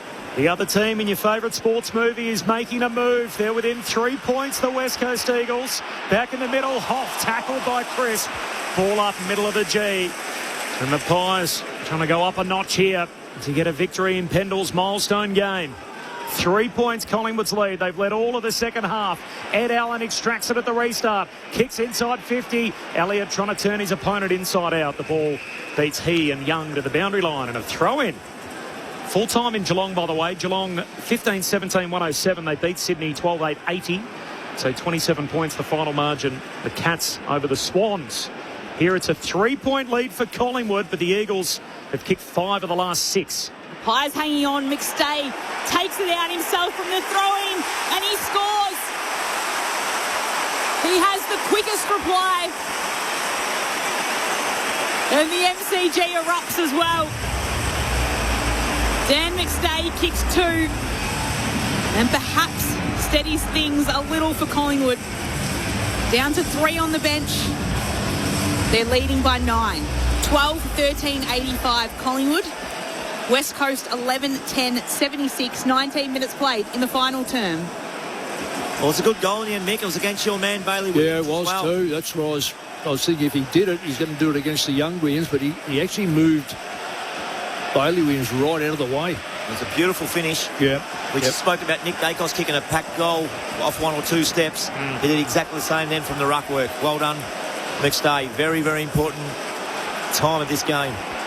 Massive goal. Back to 9 points. Bailey Williams pumps it down to Kelly. Handball to Reid. Reid tucks it under his arm, bursts away, kicks wide and finds Cole. Cole against the boundary line, 55 metres out. We're in crunch time already. 9-point game. Kicks to full forward. Pack flies. No mark. Spills down. Big tackle. Yo locks up Crisp and a ball up full forward for the Eagles. I think it's either to have Yo or Reid in the forward line really puts the pressure on. Bailey Williams palms it down, but Steele for the Magpies away towards Frampton. Handball to Steele's side bottom, who kicks to half back. Davis intercepts, knocks it down to Champion. Handball away to Baker. Baker sweeps a handball into the pocket, up against the boundary line. Johnston centering kick. Oh, it's spilt by Shanahan. There's a free kick before all of that, and it saves Shanahan some blushes. He spills the mark. And Quaynor's getting a free. He was being held in the marking contest. Fullback for Collingwood. 9-point lead for the Magpies. We're now in time on in the last. Quaynor clears it out. He was looking for Long. Brings it to ground. Hand pass comes out from Schultz. Across to Ed Allen. Hand passes back to Lipinski. He goes back to Allen of the Pies. Gets tackled, held onto. Has to get rid of the footy quickly. It'll be Cully that runs onto it for the Eagles. He takes the tackle from Crisp. And the umpire will toss the ball up. So right in front of the West Coast Eagles bench. It's the visiting side trailing by 9 points. Cameron just takes it out of the ruck himself. And he's held up by Bailey Williams. And we'll have another stoppage. I think Williams has to ruck. Bailey Williams has to ruck for the rest of this quarter. Darcy Cameron taps it away, and then Bailey Williams just disposes of him, throws him to the ground. Yeah, he's made 2. Bizarre. Yeah, he has. Yeah, well, the ruck one. Some kind of bizarro situation happening on the Eagles bench where I don't know if they're out of interchange rotations. Bazzo coming off to get tended to for a blood rule, and he was told he wasn't allowed to come off the ground momentarily as Darcy Cameron kicks into the forward pocket. And in the end, it's punched out of bounds. We'll have a throw in. Ray Chamberlain, you're down there inspecting. What on earth was happening there? Fourth, and just a bit of confusion as to who they wanted on, I think. Right. It was a big tackle that you called it, Mick. The Bazzo one on Ed Allen. Boundary throw in forward 50 for the Pies. McStay knocks it down to Harley Reid, and Ed Allen holds him up. 9-point lead for the Pies. 22 gone final term. And the Pendlebury milestone night. And they get him a win at the finish. The Eagles out to spoil the party. And from the ball up, we got another one 3 metres away. So still inside the forward 50 for the Pies. Left half forward, 45 metres out from their goal.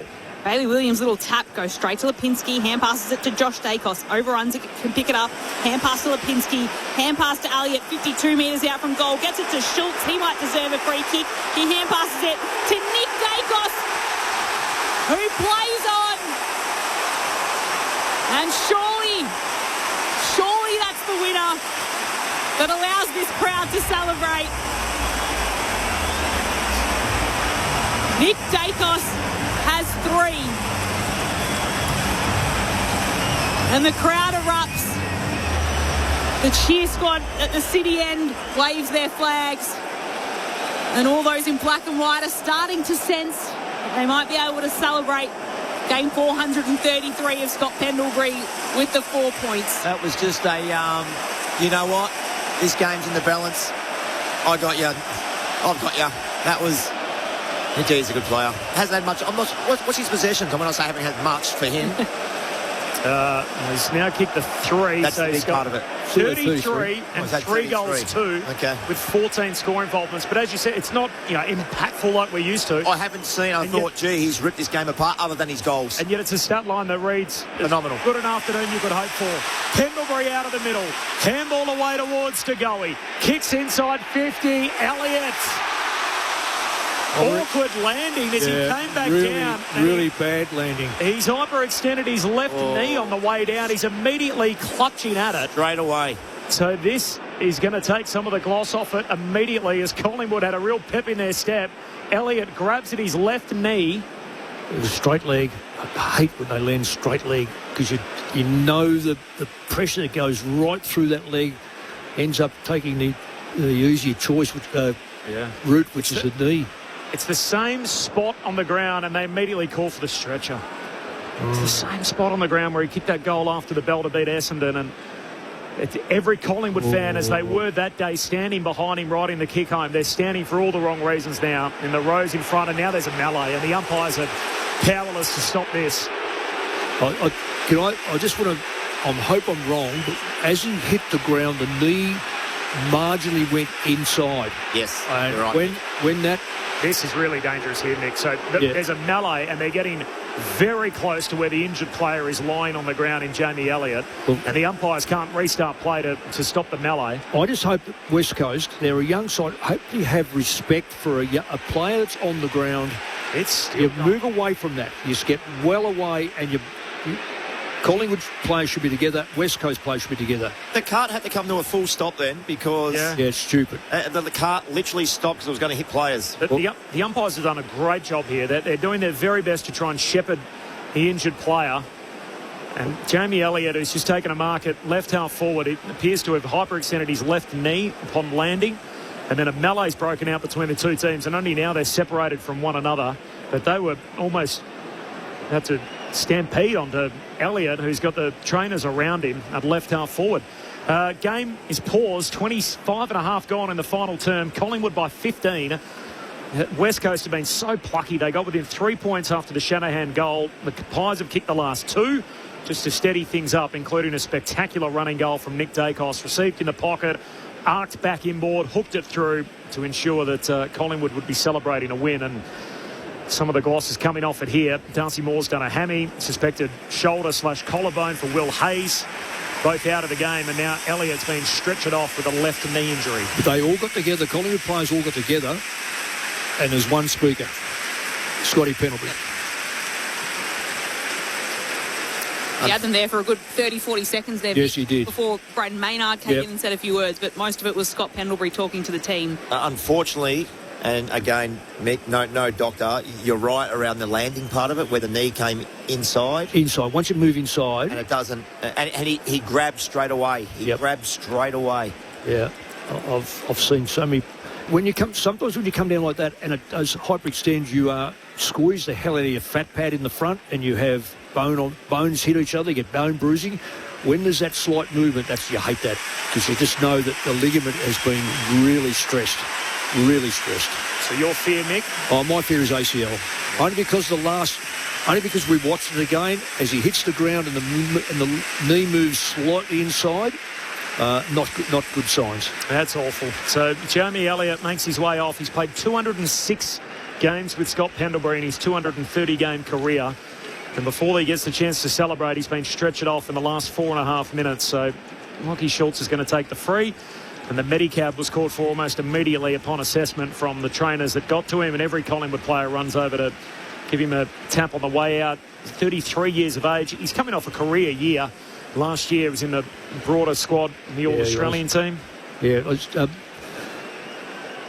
Jake Waterman said something to him too, which is that's really good.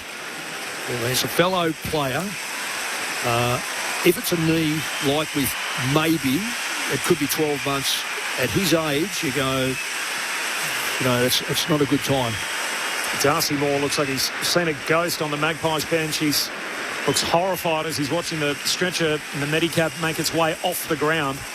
And Corbin, the reason why the melee broke out was, I think it was Scotty Pendlebury went over and actually said to the West Coast player, Right. The little shove. There was a tiny, tiny little shove, and I don't think there was any malice in it by any stretch of imagination, but I think he said something, and then because he's only a young fella himself, the other Eagles players come over and remonstrated as well. Well, it's no one's fault that the injury took place. No, it's just an awkward landing. So no one got pushed or hit after the ball or anything like that. So there's no reason for it.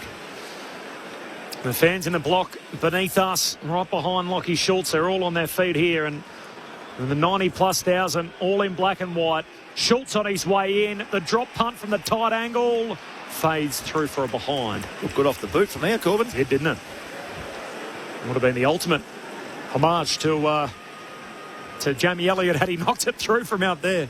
Behind Collingwood by 16, 29 gone, final term. McCarthy wants to move this on quickly from the kick in for the Eagles. Side bottom picks it up though. Hand passes to Lipinski. Hand pass to Maynard. Mowed down by Waterman. Umpire says play on. It's taken and moved away by the Eagles as it's grabbed by Hoff. Hand pass to Dersma. He'll kick inside forward 50. It'll be a mark to the Eagles and to Job Shanahan. Great kick by Dersma. He pulled that kick. It looked like he was going really long. The Collingwood player who had a back shoulder went goal side he pulled the kick. It was an amazing kick. He made the player come to the ball, as you said, Boomer. Knows he doesn't have too much time here, Job Shanahan. Still kick a goal. If it means 30 seconds, still kick the goal. From 48 metres out, the kick is straight. And it's there. It's 2 in the quarter to Job Shanahan. And the Eagles are still in it. The margin cut back to that number we've been seeing all day, 10. Collingwood leading by 10 points. 30 minutes ticked over in this final term. The Pies are 13-14-92. The Eagles 12-10-82. Really good build-up as well. Forward hands, which we're seeing a lot in today's game.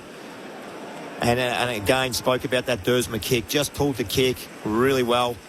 Mick put it into a space where he said to the player, you go and get that now. That's a great kick. From a young guy, great composure. He's been likened to, and I've got to say, I didn't believe it initially, but more and more you watch this kid, is a player like the Bont.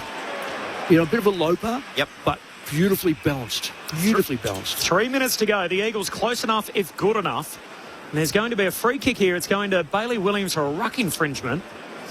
So Bailey Williams will get it middle of the G. It means the Eagles are going forward down 10. 31 played in the last. Williams kicks straight up the pipe. Shanahan crashes the pack. No mark. Spills to Howe. Handballs a turnover. Picked up by Baker. Lipinski's got him.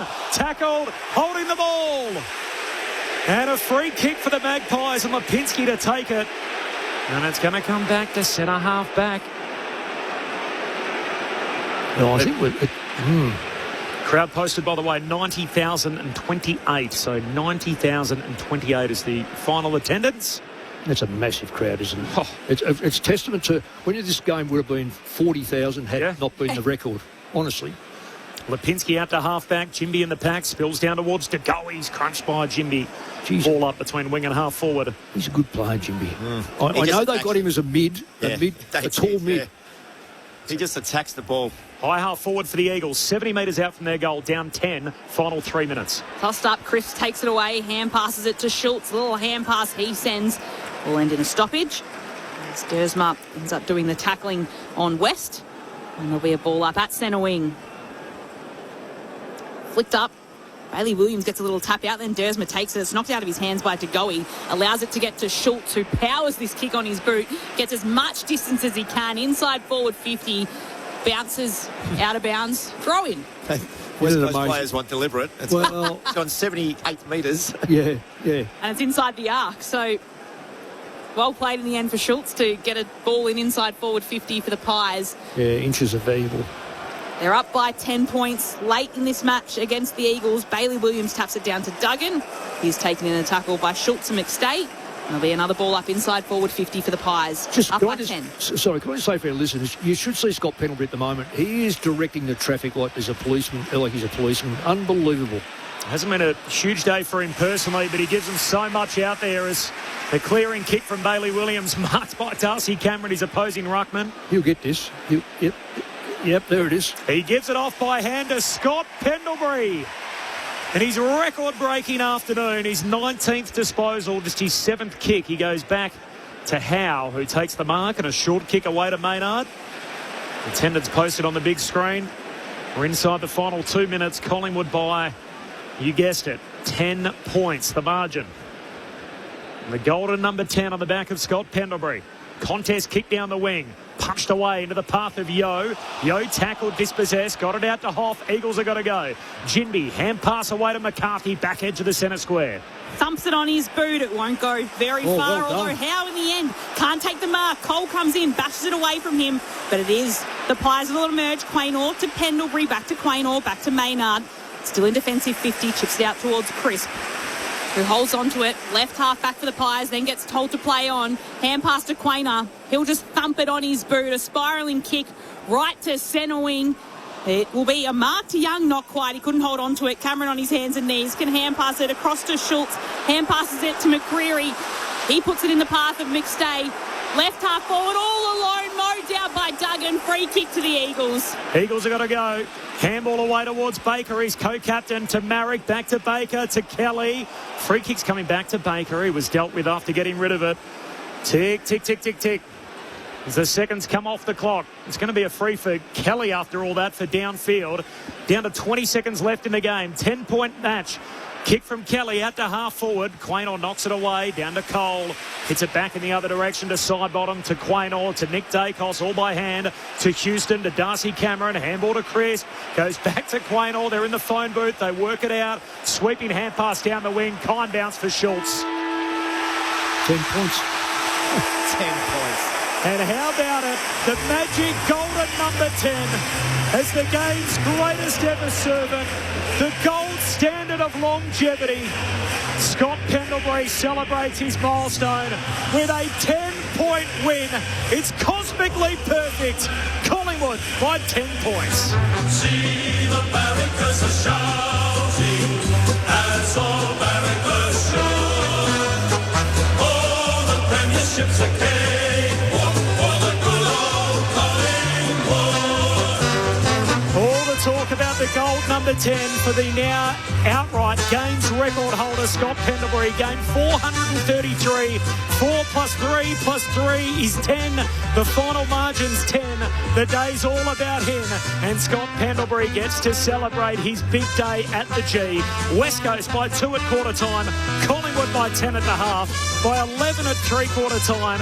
And how fitting. Collingwood by 10 in the finish. Good old Collingwood forever.